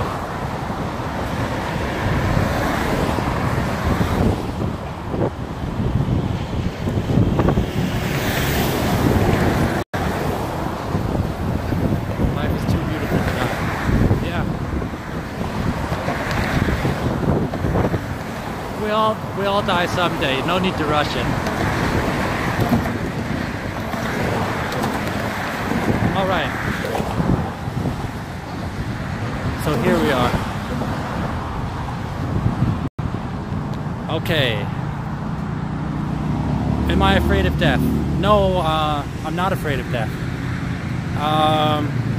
You know, death is something that we all have to do. In order to live, you have to die. But at the same time, of course, I don't want to die, and I want to delay it as much as possible. You know, and I have two, you know, I have a family, I have lots of other things, so no, I'm not scared, but it's obviously not something that I'm going for. And then so anyhow, chicken salad. As far as talking about the antidepressants. So when I lived with my mom, she's paranoid schizophrenic. She was on a medication called Zyprexa. It's an antipsychotic and a bunch of other medications too. But she was she was seeing a psychologist or psychiatrist. And so when I lived with her, I wasn't sleeping at night, and I wasn't you know, going to school or whatever. And so she had me see her psychologist or psychiatrist, and he put me on trazodone to get me to go to sleep. For you guys who don't know, trazodone is a anti-anxiety medication. It's also an antidepressant, but it has the side effect of making people drowsy. So they put me on that for insomnia, and that wasn't working because you're only drowsy for like 15 minutes and it wears off. And so they just kept upping the doses until I got up to some huge amount. It was like, I want to say 500 milligrams, but I think that's beyond what they're even allowed to prescribe. But I was given the maximum dosage. It was a huge, like, trapezoid-shaped pill. Or I guess it's a rhombus-shaped pill. So when I was taken away from my mother, I was taken away because I got very sick when I was there. You know, I talked about it in the first video that I put up that featured me. What was I saying? So yeah, so when I entered the system when I was 13, they saw that I was on trazodone, and then they just knew my medication and not why I was on there. So then they decided that I had depression. And then from that, they put me on Wellbutrin, and they kept switching me around from various stuff like that, from Wellbutrin to Zoloft. And you know, every time they switch you to a different medication, they keep upping the dosage when you say it's not doing anything for you. So from Zoloft to, and some of these medications I was taking at the same time too, to I think I was on Effexor. I don't know, it gets confusing, but I was on a bunch of antidepressants and a bunch of Luvox. Sorry, I was on Luvox, and then they tried to put me on Effexor, and I refused. And when I was like 15, I just told them that's it, no more. I'm not taking anything. And they threatened to force it into me if I wouldn't take it. I was over at the receiving home over in San Mateo, and they threatened to put me over in the San Mateo hospital and put a tube down my throat and force me to take those pills. But I told them that I'm yeah, just let me try it. I said, just let me try it. And they were saying that no, you have to like slowly taper off or whatever. I was like, no, just let me go off all the way. So I got off, and it was the best feeling I ever had in my life. You know, it was so refreshing. I was in such a haze beforehand, you know, I went through some crazy events that I'll talk about afterwards, but I didn't feel anything. It's completely, I couldn't feel shock, I couldn't feel fear, excitement, happiness, nothing.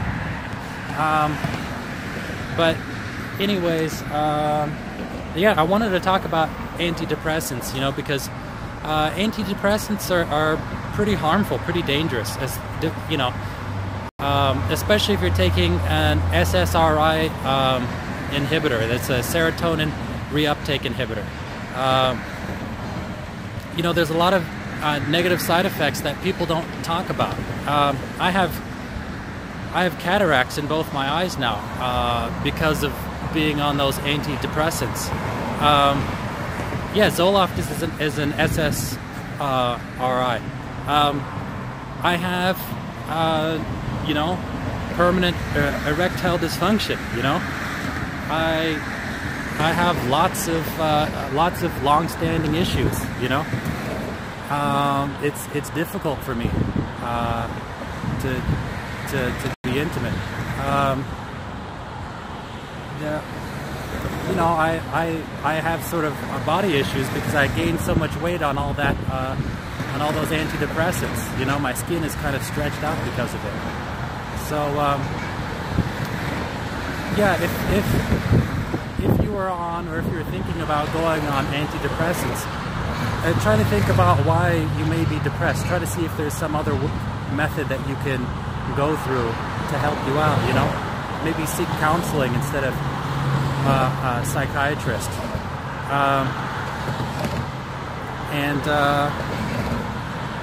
you know, going into depression is a normal stage. You know, there's a lot of kids who are inside the foster care system who, you know, they're depressed because of circumstances. You know, they were beaten by their families. You know, they were abused, or you know, their family suffered mental illness.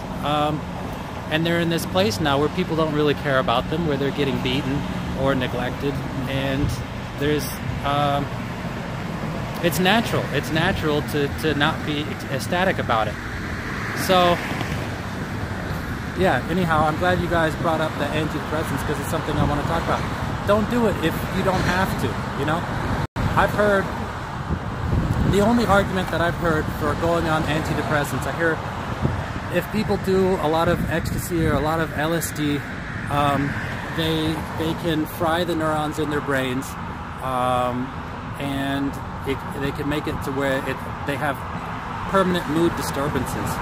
And in that scenario, I guess it would make sense for you to take antidepressants because you actually have suffered damage to the brain. But you know, as I've taken psychology courses also, I sort of learned that there's not really a whole lot of conclusive science behind this whole chemical imbalance thing.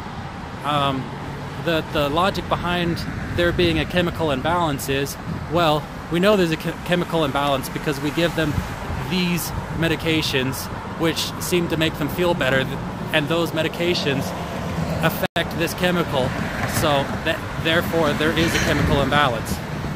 So it's kind of reverse thinking. I took a ton of ecstasy. Yeah, see, you chicken salad, you're probably going to have long-standing issues because of that. I mean, it's the unfortunate truth. You know, ecstasy itself used to be an antidepressant.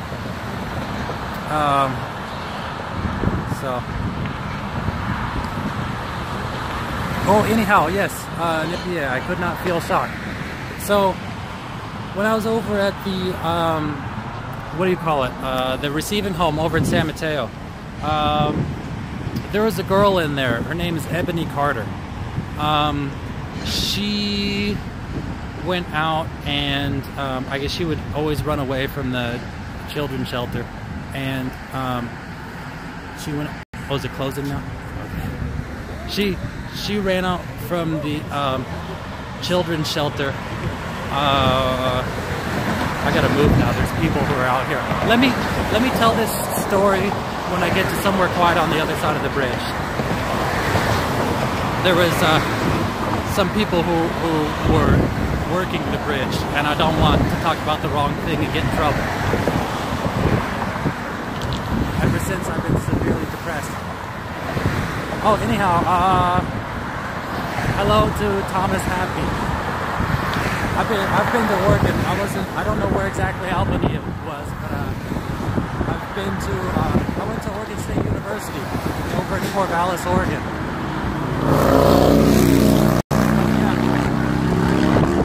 A lot of people don't talk about the negative side effects of some of those drugs like ecstasy, you know. And it's too bad, you know.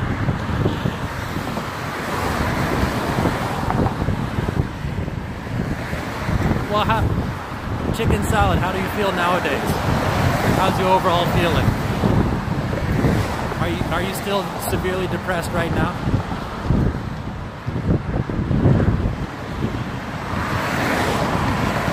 I'm sorry, I wanted to talk to you guys about that story, but you gotta be careful what you say on here just because of its reputation.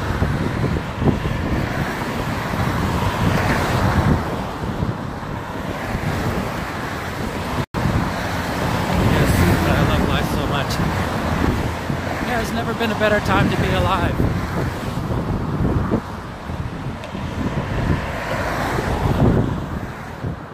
Chicken salad, how's your sleep cycle?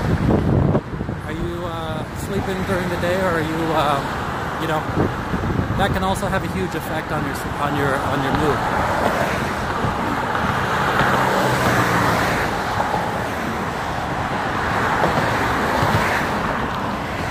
If you can, try to wake up in the morning and walk out in the sun. Yeah, see, if you can adjust your sleep cycle, I think that'd have a big effect on you. Hi, Susan M. from North Carolina. BTG, I'm glad you're showing some other parts of San Francisco. It's a beautiful city.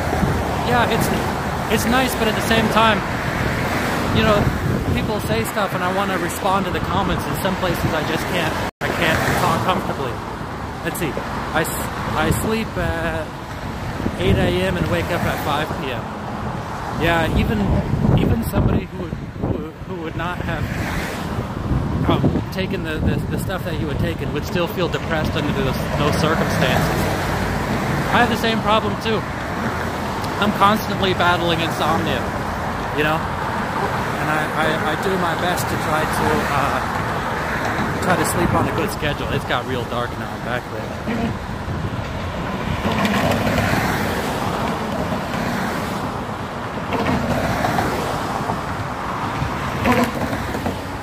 I don't sleep too much. I don't sleep too much back pain.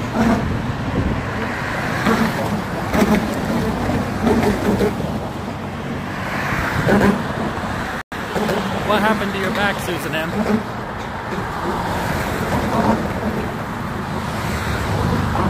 Circadian rhythm. Yeah, well, you know what really messes with your circadian rhythm is looking at screens like the ones you guys are looking at now. I was really nervous or something. The blue light, it actually destroys the melatonin that your body builds up. So if you're viewing anything that resembles daylight, whether that's blue light from certain light bulbs or like LEDs, or if it's a blue light coming from your screen, it can mess with your rhythm. I was a cop, I got hurt in a chase. Wow. Susan M. What happened? Did you fall and hurt your back?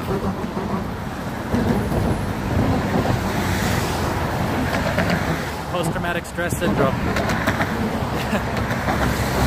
Yeah, I have a bit of post-traumatic stress too, but mine is from my childhood. It's not from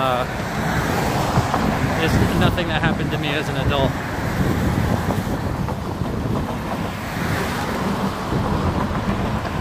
So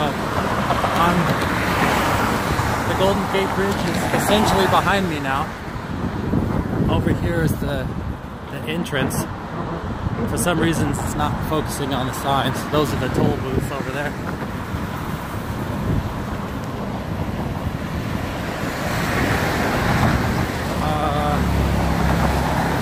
No, it was a chase in my car on I-95. Oh God, I'm about to repress. You crashed into him? Well, anyhow, if you don't want to, I'm sorry for pressing you, Susan. You don't have to talk about it if you don't want to. You know, I actually... No problem. Yeah, I actually was on a... sorry, I just got... Oh yeah, I actually was going to try out to be a police officer. But unfortunately, the wife didn't approve, so I wasn't. But here in San Francisco, the pay is pretty good.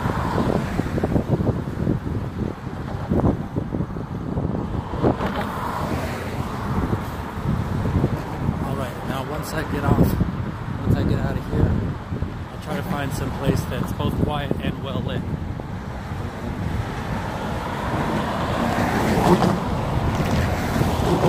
Oh no, those people who are on the bridge, those people work on the bridge. So, what is this? There's some sort of cafe over here. Right there's a cafe. Maybe they're going on their lunch break.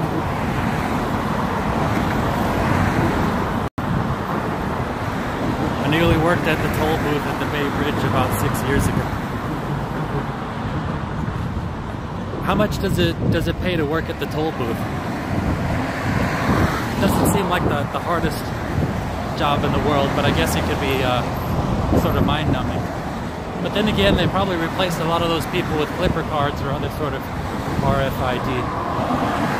I remember when that toll booth used to be slow as hell. Automatic tolling. Do not stop. Okay. Well, I guess there would be no career in the toll booth.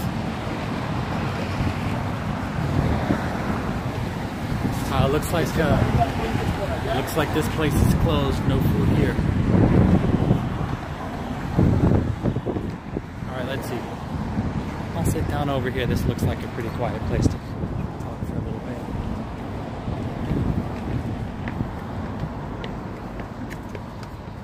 Ooh.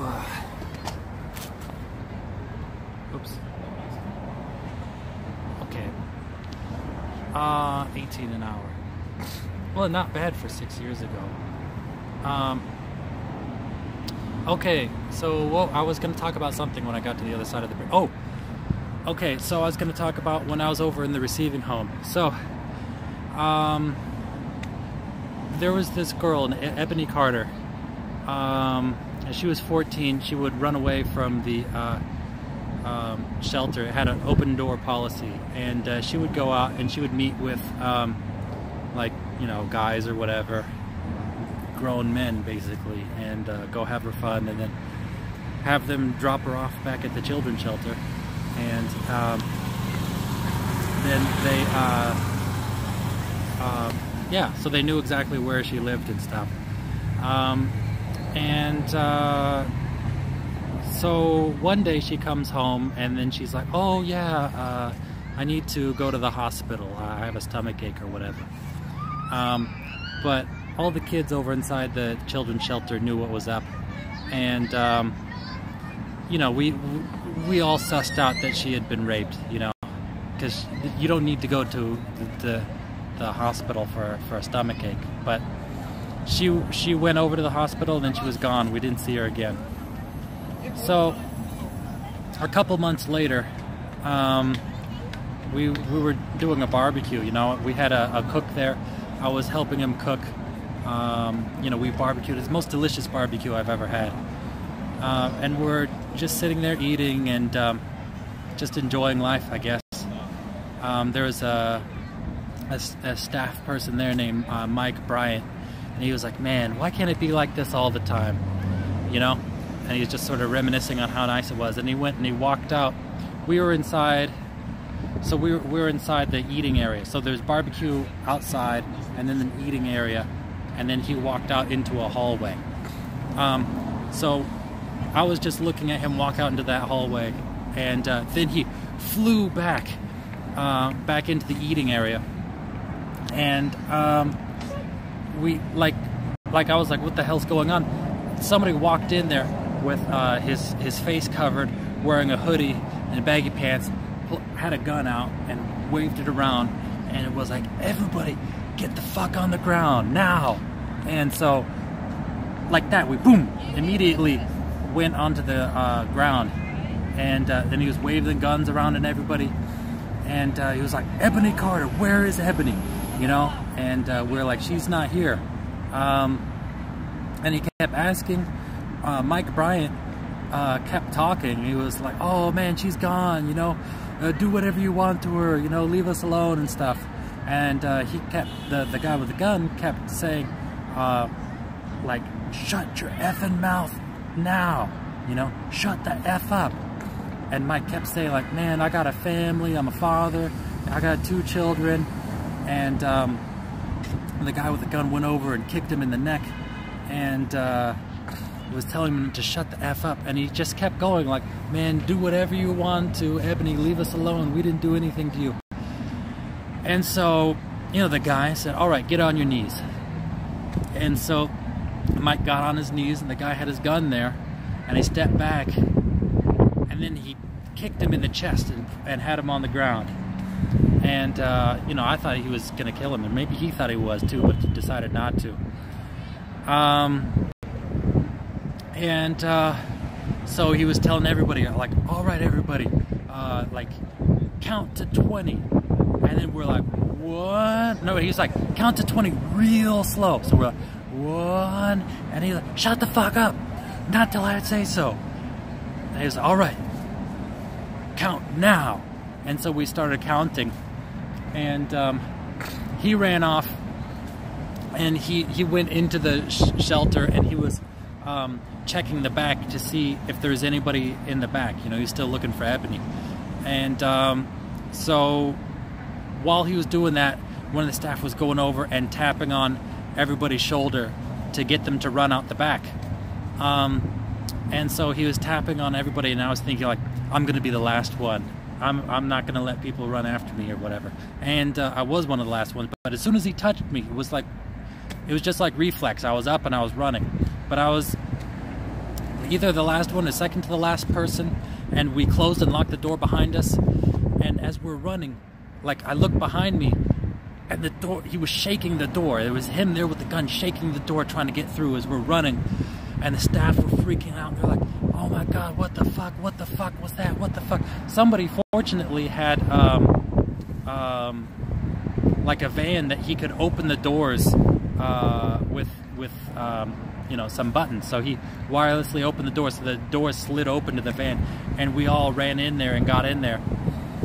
And then so we were driving around, the staff were all paranoid. They're like, again, saying, what the fuck was that? They actually called 911 while they were running to the car.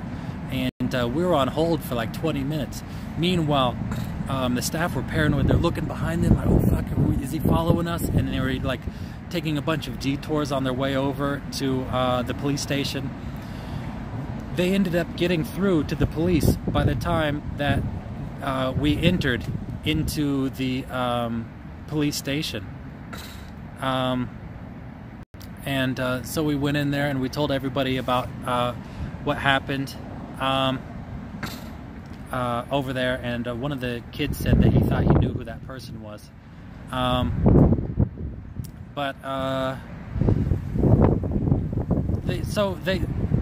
reason why I'm telling you guys about this story, there's a lot more to the story too. I mean, they ended up forcing us to go back there after all that. They're like, yeah, you guys go back. We'll send a sheriff from time to time to make sure everything's okay.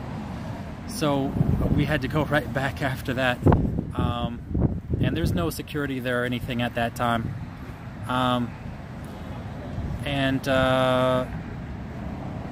So then, what was I gonna say? Oh yeah, then the next day after that, they moved us all. Oh wow, there's like a mouse out here. Wow, I just saw a wild mouse. What was I gonna say? Yeah, so they moved us all over into juvenile hall, I guess, for protective custody. So we were over inside a big room in juvenile hall, just sleeping on those little yoga mats, taking showers in juvenile hall showers, you know, 10-minute showers with the spray coming directly from the wall.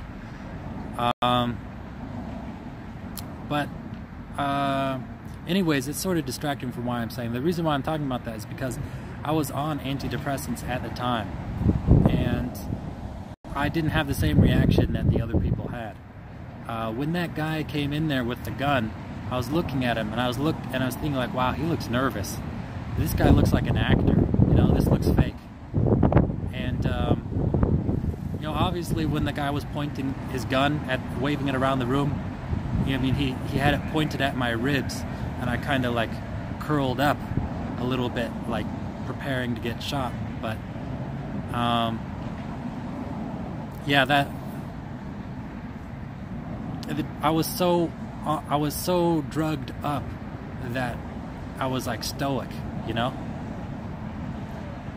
The rapid eye movement. No, I'm trying to look around, you know. Like if I look at the screen, I'll get distracted from the story. So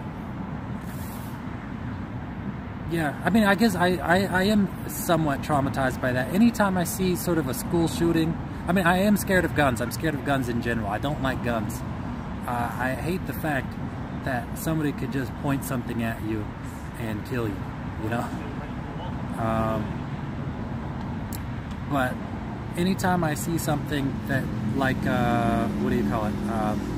Like Sandy Hook, or like any other, I mean, there's school shootings every week.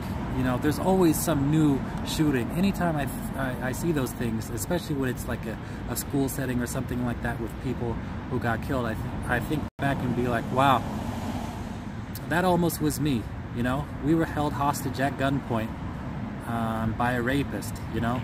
Like, there was a high chance that if we didn't escape, we would have been killed. But actually, the very first night that we were over inside juvenile hall, we heard boom, boom, boom, on like banging on the side of the room that we were in. Oh shit! We all fell on the ground. It was one of the staff. He just banged on one of the windows, and he just came in there laughing, and a pretty asshole thing to do, you know. But anyways, let me go through and look at all your comments. I saw you guys leave a lot of comments. I didn't want to get distracted from this story. Okay. Okay. Okay. Oh, hold on. A lot of people reacted. Kicked in the neck. Yeah, he was kicked right in the neck. You're very brave. No, the post-traumatic stress is more from being beaten by my father. You need to turn your stories into standalone YouTube videos. I was thinking about making highlights of the live streams and sort of replacing my normal videos with the highlights from that.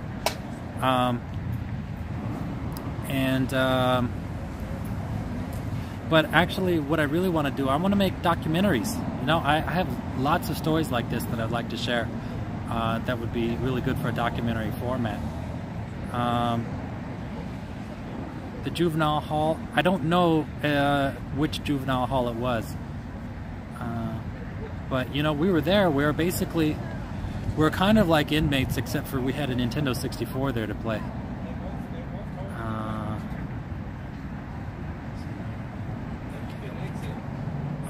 My nephew was shot and killed 2 years ago. Sorry, buddy. In a robbery. Yeah, sorry, BTG. There's a group of teens at his school who wanted his phone. Oh, man. Not cool being on the toilet. Hey, this stream suggested pop up.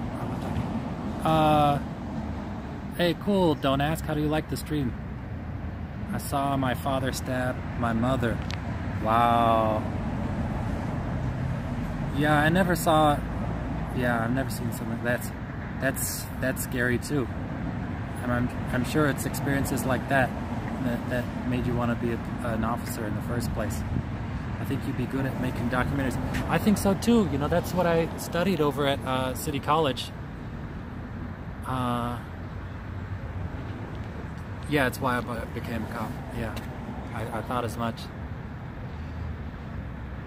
But yeah, the post-traumatic stress that I have is more from being beaten. You know, when I turned 18, I would have a dream, like every night, about seeing my father, like being over at his house, and telling him, like, let's go in the back. You know, like let's go scrap, basically. And you know, we'd go in the backyard, and then I'd be ready to beat his ass, you know, give him back a beating, you know. But every time I'd throw my punches and be so slow and sluggish, my arms would be tired, I'd be moving slow, and he would get on top of me, and I would just catch another beating. And I had that recurrent dream, like night after night. And you know, there'd be times where something would happen and set me off, and I'd get so angry, and then his face would flash up in my mind, and then I would just, you know, it'd be sort of a snapping point. Your naturalness and your compassion. Thank you, Susan. Fabian Samangio, play Destiny on your main channel. I mean gaming. Well, I was playing PUBG, but I don't really have any people who follow me over on the gaming channel. I was thinking of maybe doing something on Twitch, but who knows? Who knows? I can't build too many things at the same time, you know, without taking away from my efforts of the other thing. Hold on, I'm gonna clean the lids. Sorry about that. No, it's just naturally easy. All right, let's keep wandering on. Those dreams of powerlessness happens to me sometimes. Well, recently, I mean, I don't talk to my dad anymore, but several months ago, I had a dream that was quite the opposite, actually. That vehicle is no stopping at the northbound across the bridge. I actually had a dream where, like, I beat my father up. You know, I beat the holy hell out of him. You know, it was pretty intense. I mean, I was like throwing him downstairs and smashing his head. You know, like, it's just everything I was doing was like lethal. I was just, for like a half hour, was just constant beating and trying to drown him, and like just constant, but he was just completely unaffected. And yeah, and then the dream like completely changed. But yeah, I don't have those dreams anymore.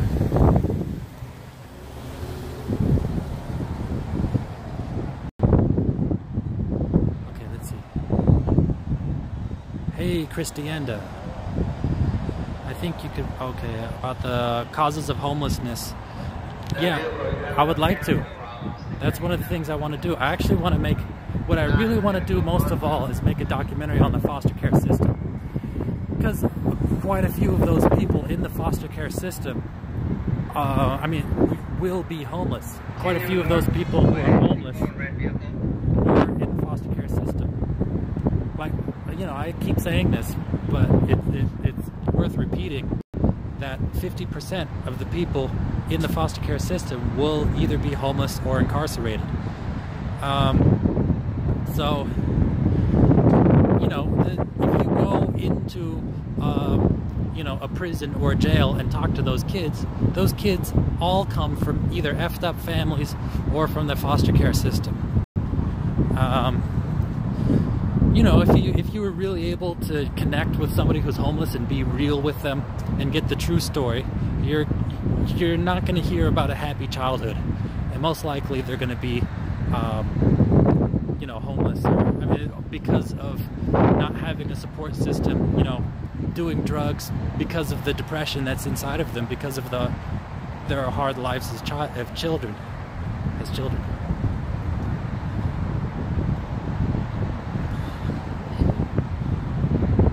Let's see. You're getting a lot of wind chafe. Oh, sorry about that. Could it be that oh, let me cross. Oh, hold on. This guy, I'll let this guy cross. I don't know how the hell to get out of here. I'm just kind of randomly walking. One way, restricted area, no admittance. Guess I don't want to go that way. I'll go back on the main road. Sorry, could it be that the child version of yourself that was hurt manifesting in the dream, which is why you wanted to overpower someone, because that way they can't hurt you back? I don't know. I guess I always wanted to give a proper beating back to my dad, you know? I guess it would be something that I would always be thinking of. And so when I turned 18 and became a man, I guess it's something that infiltrated my dreams, you know, as I finally became capable of doing that. Hold on, I'm gonna go back. I think I'm going the wrong way. I'm gonna go down the stairs and see if I can go down to the beach area, but it might get a little dark. I do have a portable battery pack that has a flashlight in it, so I could always illuminate myself if it gets too dark there.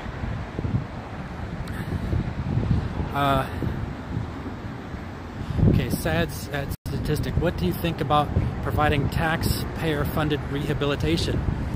Well, you know what? I think that would be a much better use of taxpayer money rather than... Uh-oh, my bus is passing.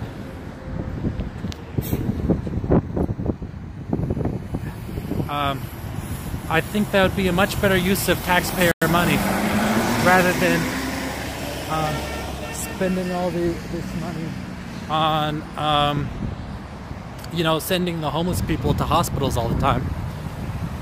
You know, they really should try, instead of focusing their efforts on making these safe places to inject and, you know, instead of trying to build like these shelters that are way away from everybody to try to hide the problem, I think they'd be better off trying to take a more therapeutic approach, try to get these people clean and get them the therapy necessary to where they can feel comfortable with themselves, to where they're not constantly going back on drugs, and so they don't keep repeating the cycle. You know, it's not like the people are not already spending money on homeless people. I think the average homeless person costs $40,000 a year. So let me go back and see if I can see your comments. Let's see. Yesterday I flew in a homeless man and gave him a car into AAA in a great hotel room. He has schizophrenia. He is not a criminal, but they keep arresting him for being the wrong colors.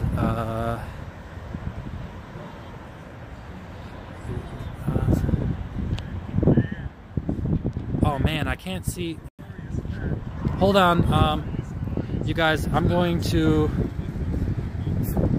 Oh, okay. Here we are. Oh, that was scary. Everything's just disappeared. Okay, let me go through the mental illness is not being addressed in this country. Yeah, and neither is addiction, really. unfortunately, there's big business around both of those. You know, right now, how they treat like heroin addiction is to put people on methadone. Methadone is even harder to get off of than heroin. The difference is that you know, legitimate businesses can make money off of people being on methadone. You know, heroin itself was invented in order to be a less addictive pain medication, except for it was more addictive than the pain medication it replaced. I know a friend that grew up in an orphanage in a group home, and they joined the service and got out early. Okay, let's see.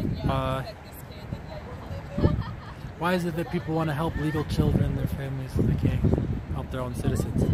I don't know. There's something about helping people from a poor nation that appeals to people, you know? It's like people want to see documentaries about foreign countries. They don't want to see documentaries about where they come from and about the stuff going on in their own country, you know? People feel good about adopting foreign children, but they don't want to adopt children from where they come from, you know?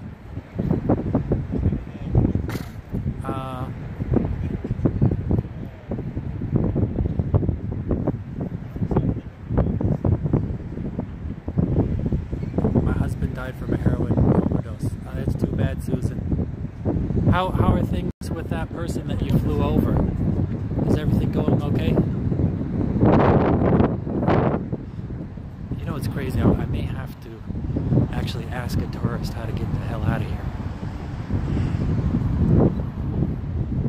Because I'm completely lost here.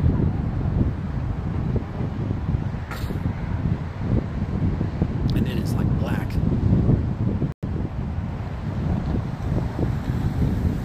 Let me show you guys. Oh, here's the Golden Gate Bridge right there. And there's the black ocean. And here's where I am. And the places I keep walking to keep saying no entry. AA, NA are good programs. Well, I don't know. I have never gone through those systems, but from what I understand, everybody in AA, NA, SA, you know, whatever A, they all chain smoke and they all drink coffee by the pot. So they just sort of are switching their addictions over to other stuff, you know? A lot of people, you know, who are addicted from one thing are addicted to another thing. I've even heard of some scummy people who would go over and hang out around CA, you know, Cocaine Anonymous, and try to grab the women as they got out of there, because they would also, you know, they also had sexual addiction. Now look, I'm really stuck here. Okay, right there, that sign says restricted area. This way is obviously for cars and there's no sidewalk. This way also is for cars and there's no sidewalk. So all I could think of is going back to the Golden Gate Bridge.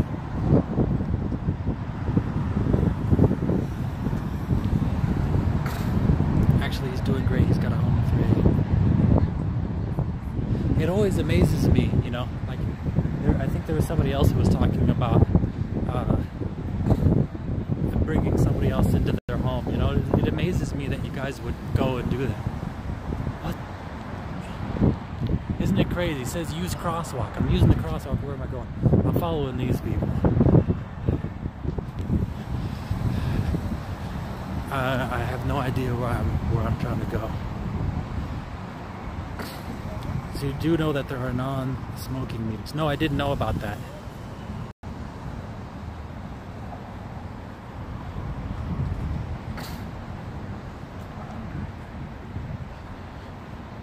Okay, hold on. It's getting a little bit cold now, to the point where I'm thinking about putting on my jacket.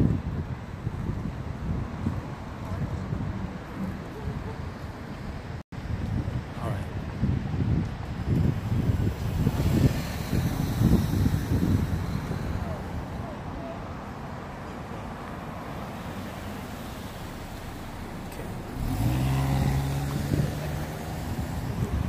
There we go.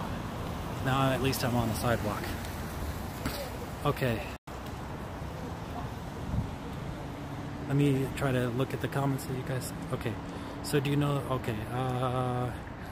I've been where you are and it's a dangerous area. Well, hopefully I should be fine. There's a couple people off in front of me. It's a bit dark over here though. That's my main concern.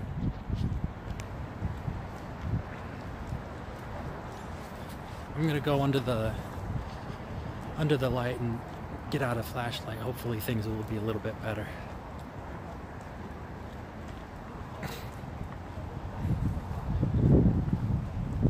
Now I've got to try to figure out how to get back to society. Okay, Detours. Where am I? I don't know exactly where I am, but the Golden Gate Bridge is right there. So not too far from the Golden Gate Bridge. Okay, I'm gonna take out a jacket. There we go.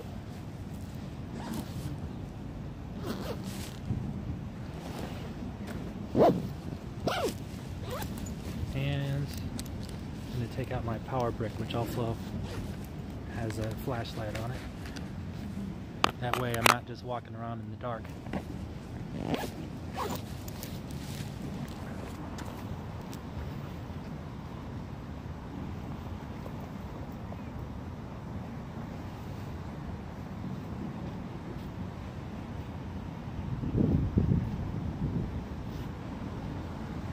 There we go.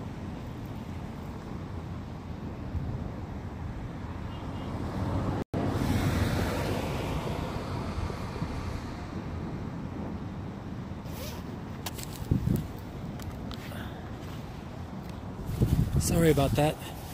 It's actually gotten... My hands have gotten cold to the point where it's hard to move them. So I was having trouble putting the zipper on. How long of a walk would it be to horizontally cross the city? Well, if somehow you could walk through buildings, it would probably be like a 10-mile walk. San Francisco is 7 by 7 square miles. I mean 7 by 7 miles, so 49 square miles. So I'd assume it'd be something like that. Something like 10 miles. So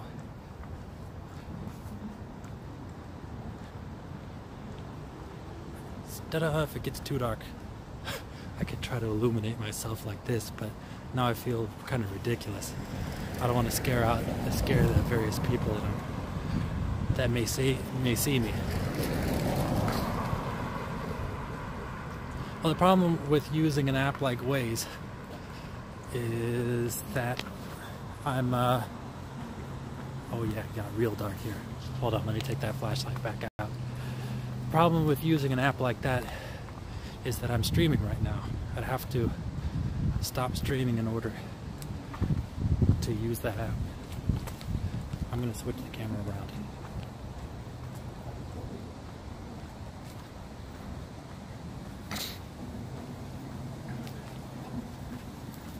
There we go.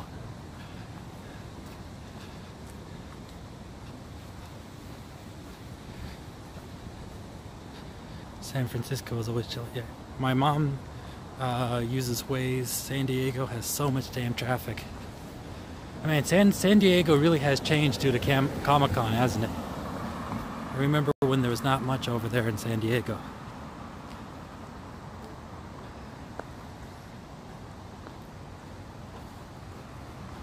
So, hold on. You guys see the city over there? Oh, sorry, my hand's in the front of the lens.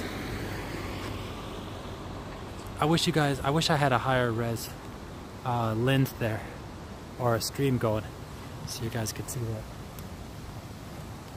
So I think I'm walking over, oh, yeah, I'm over at Fort Point, for you guys who were wondering. And so now I have my flashlight out so I don't get hit by cars as I'm walking on the road. It looks like there's no sidewalk at all. So there, Fort Point, National Historic Site, that way, in the dark. So I'm just going to use my little puny flashlight and try to navigate out of here. It is suddenly like I went from Golden Gate, and now it's like a horror movie. Oops, sorry. My hands are like so numb, it's hard to hold the camera. I hold the phone. It's dark as fuck. Yes, it is. Is that cicadas? No. That squeak that you heard was the squeak of the eucalyptus trees. I'm just gonna move it around to me because I can't really see much interesting. I'm trying to figure out how to illuminate myself without taking out my night vision. Oh, there's a car. Okay. That makes things a bit better for me, so I can briefly see ahead of me. It's crazy dark here.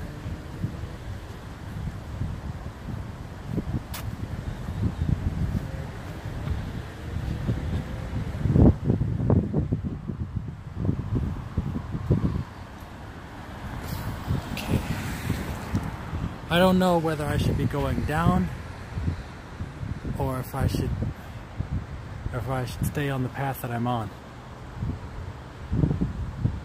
Okay, are you happy in your life? Yes, I am. I'm very happy in my life. My sister lived in Santa Clara for like 10 years. We would go out there to get out of the summer weather here in Sacramento. I used to live in Sacramento, actually. I lived at P and 22nd Street. And I lived over on the southern part of Sacramento too.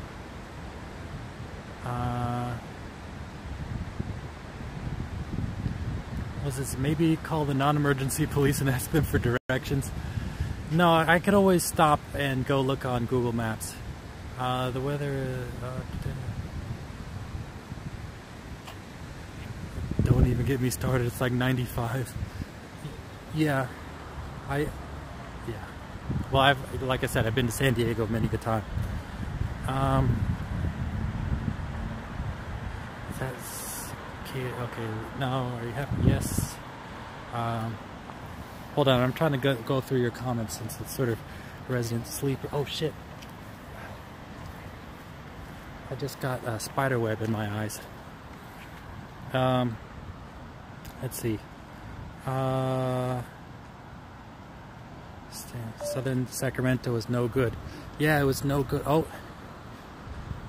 hold on. This is getting real crazy. Now I'm running out of battery on my phone. Yeah, I do hear crickets though, for you who was asking about cicadas.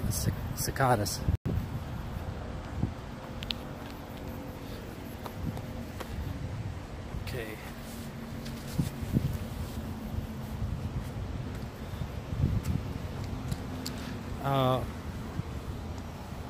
Okay, hold on, I'm going to switch over to the other camera. Oops.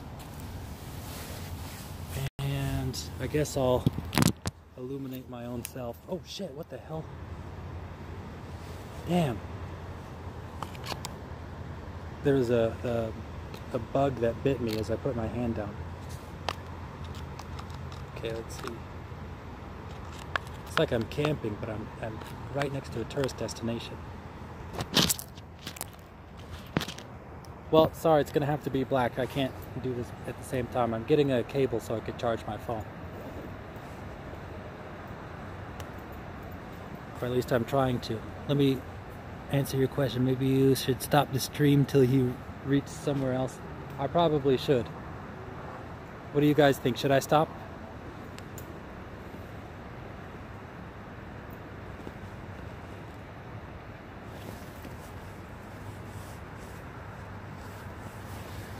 I got the cable out.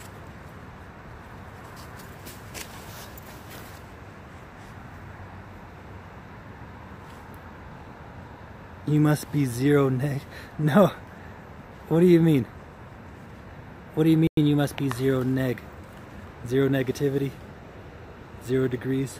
Nah, don't stop. Okay, I won't stop. Now, here's the problem. I'm using my battery pack as illumination. Oh, okay, there we go.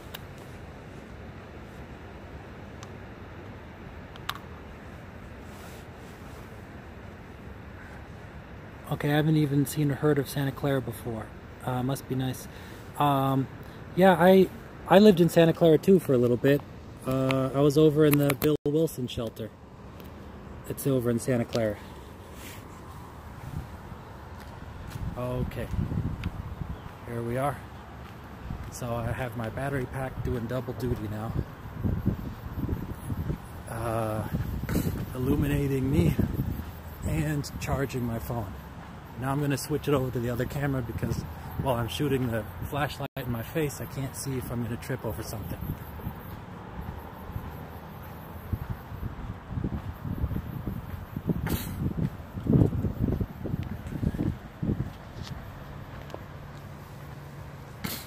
Okay.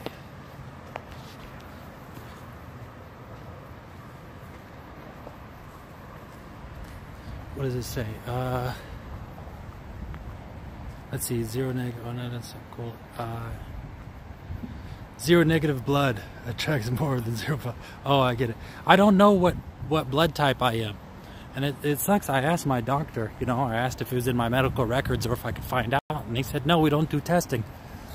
I was like, what do you mean you don't do testing? Then what kind of like, what if I needed a blood transfusion or something?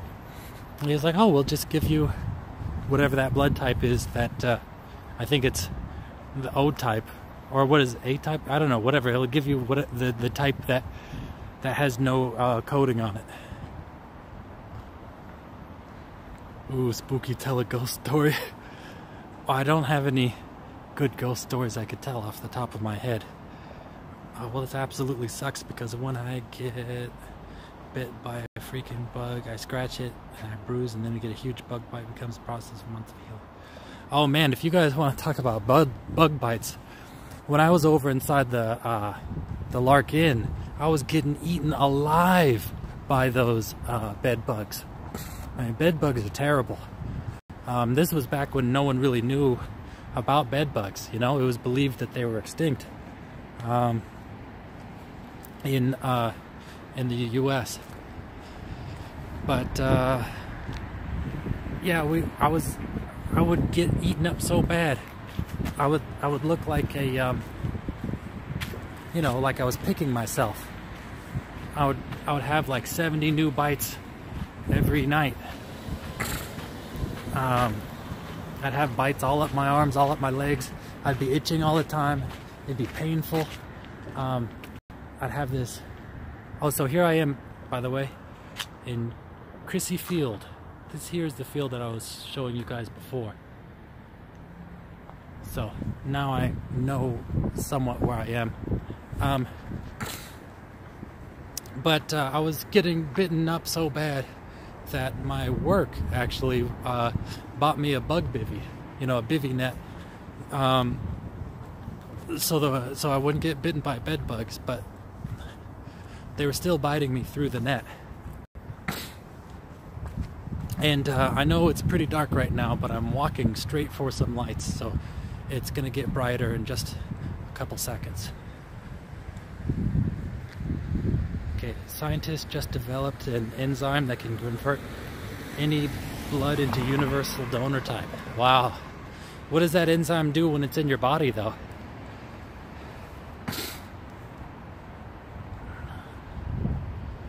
How much do you weigh, Lee? Well, my weight fluctuates, but I'd say I'm 205 now. But, yeah. It fluctuates around there. Sometimes gets higher, sometimes gets lower.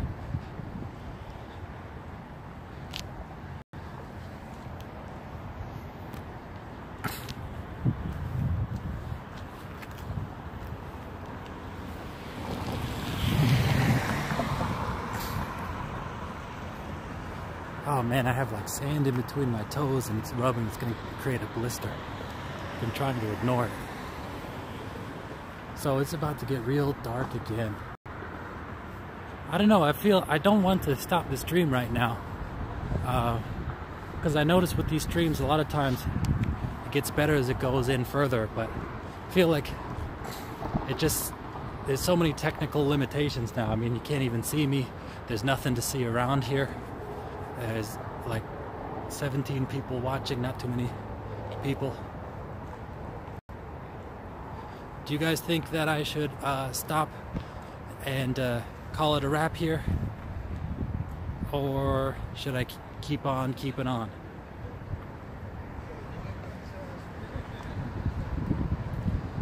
Do you feel pretty healthy? I feel relatively healthy. I've been in better shape before, but you know, for the most part I feel healthy.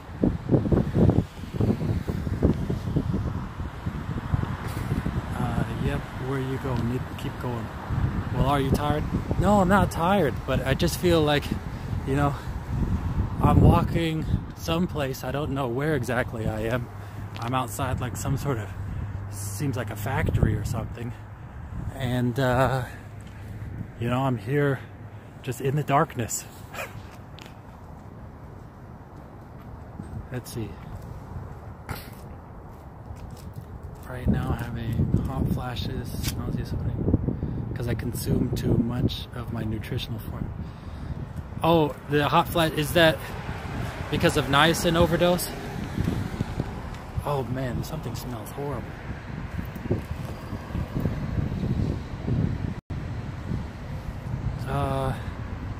Let me try to read. I'm gonna try to read your comment. Either way, if you're in this, okay. Either way, if you want to end, okay. Stop at Fisherman's Wharf. Make it okay. You know what? I think it's, oops. Yeah. It's getting pretty dark here. I can't even see where I'm stepping. So I think I'm going to call it a wrap for today. And hopefully I could do another stream tomorrow. And I'll go someplace a little bit, a little bit more exciting next time. And someplace where there's proper light. So, yes, I will see you guys next time. If you guys want to support my stream and help me out so I could have more free time to do bigger and better things, check out my Patreon. It's over at the link. And you know, as more people join the Patreon, I'll be able to do cooler things over on Patreon too. So, how am I getting home? That's something I'm gonna find out as soon as I stop. I'm gonna go on Google Maps and figure out how I'm getting home. But anyhow, please like this video, and I'll try to see you guys tomorrow. If I don't see you guys tomorrow, I will see you next week. Alright, see you later.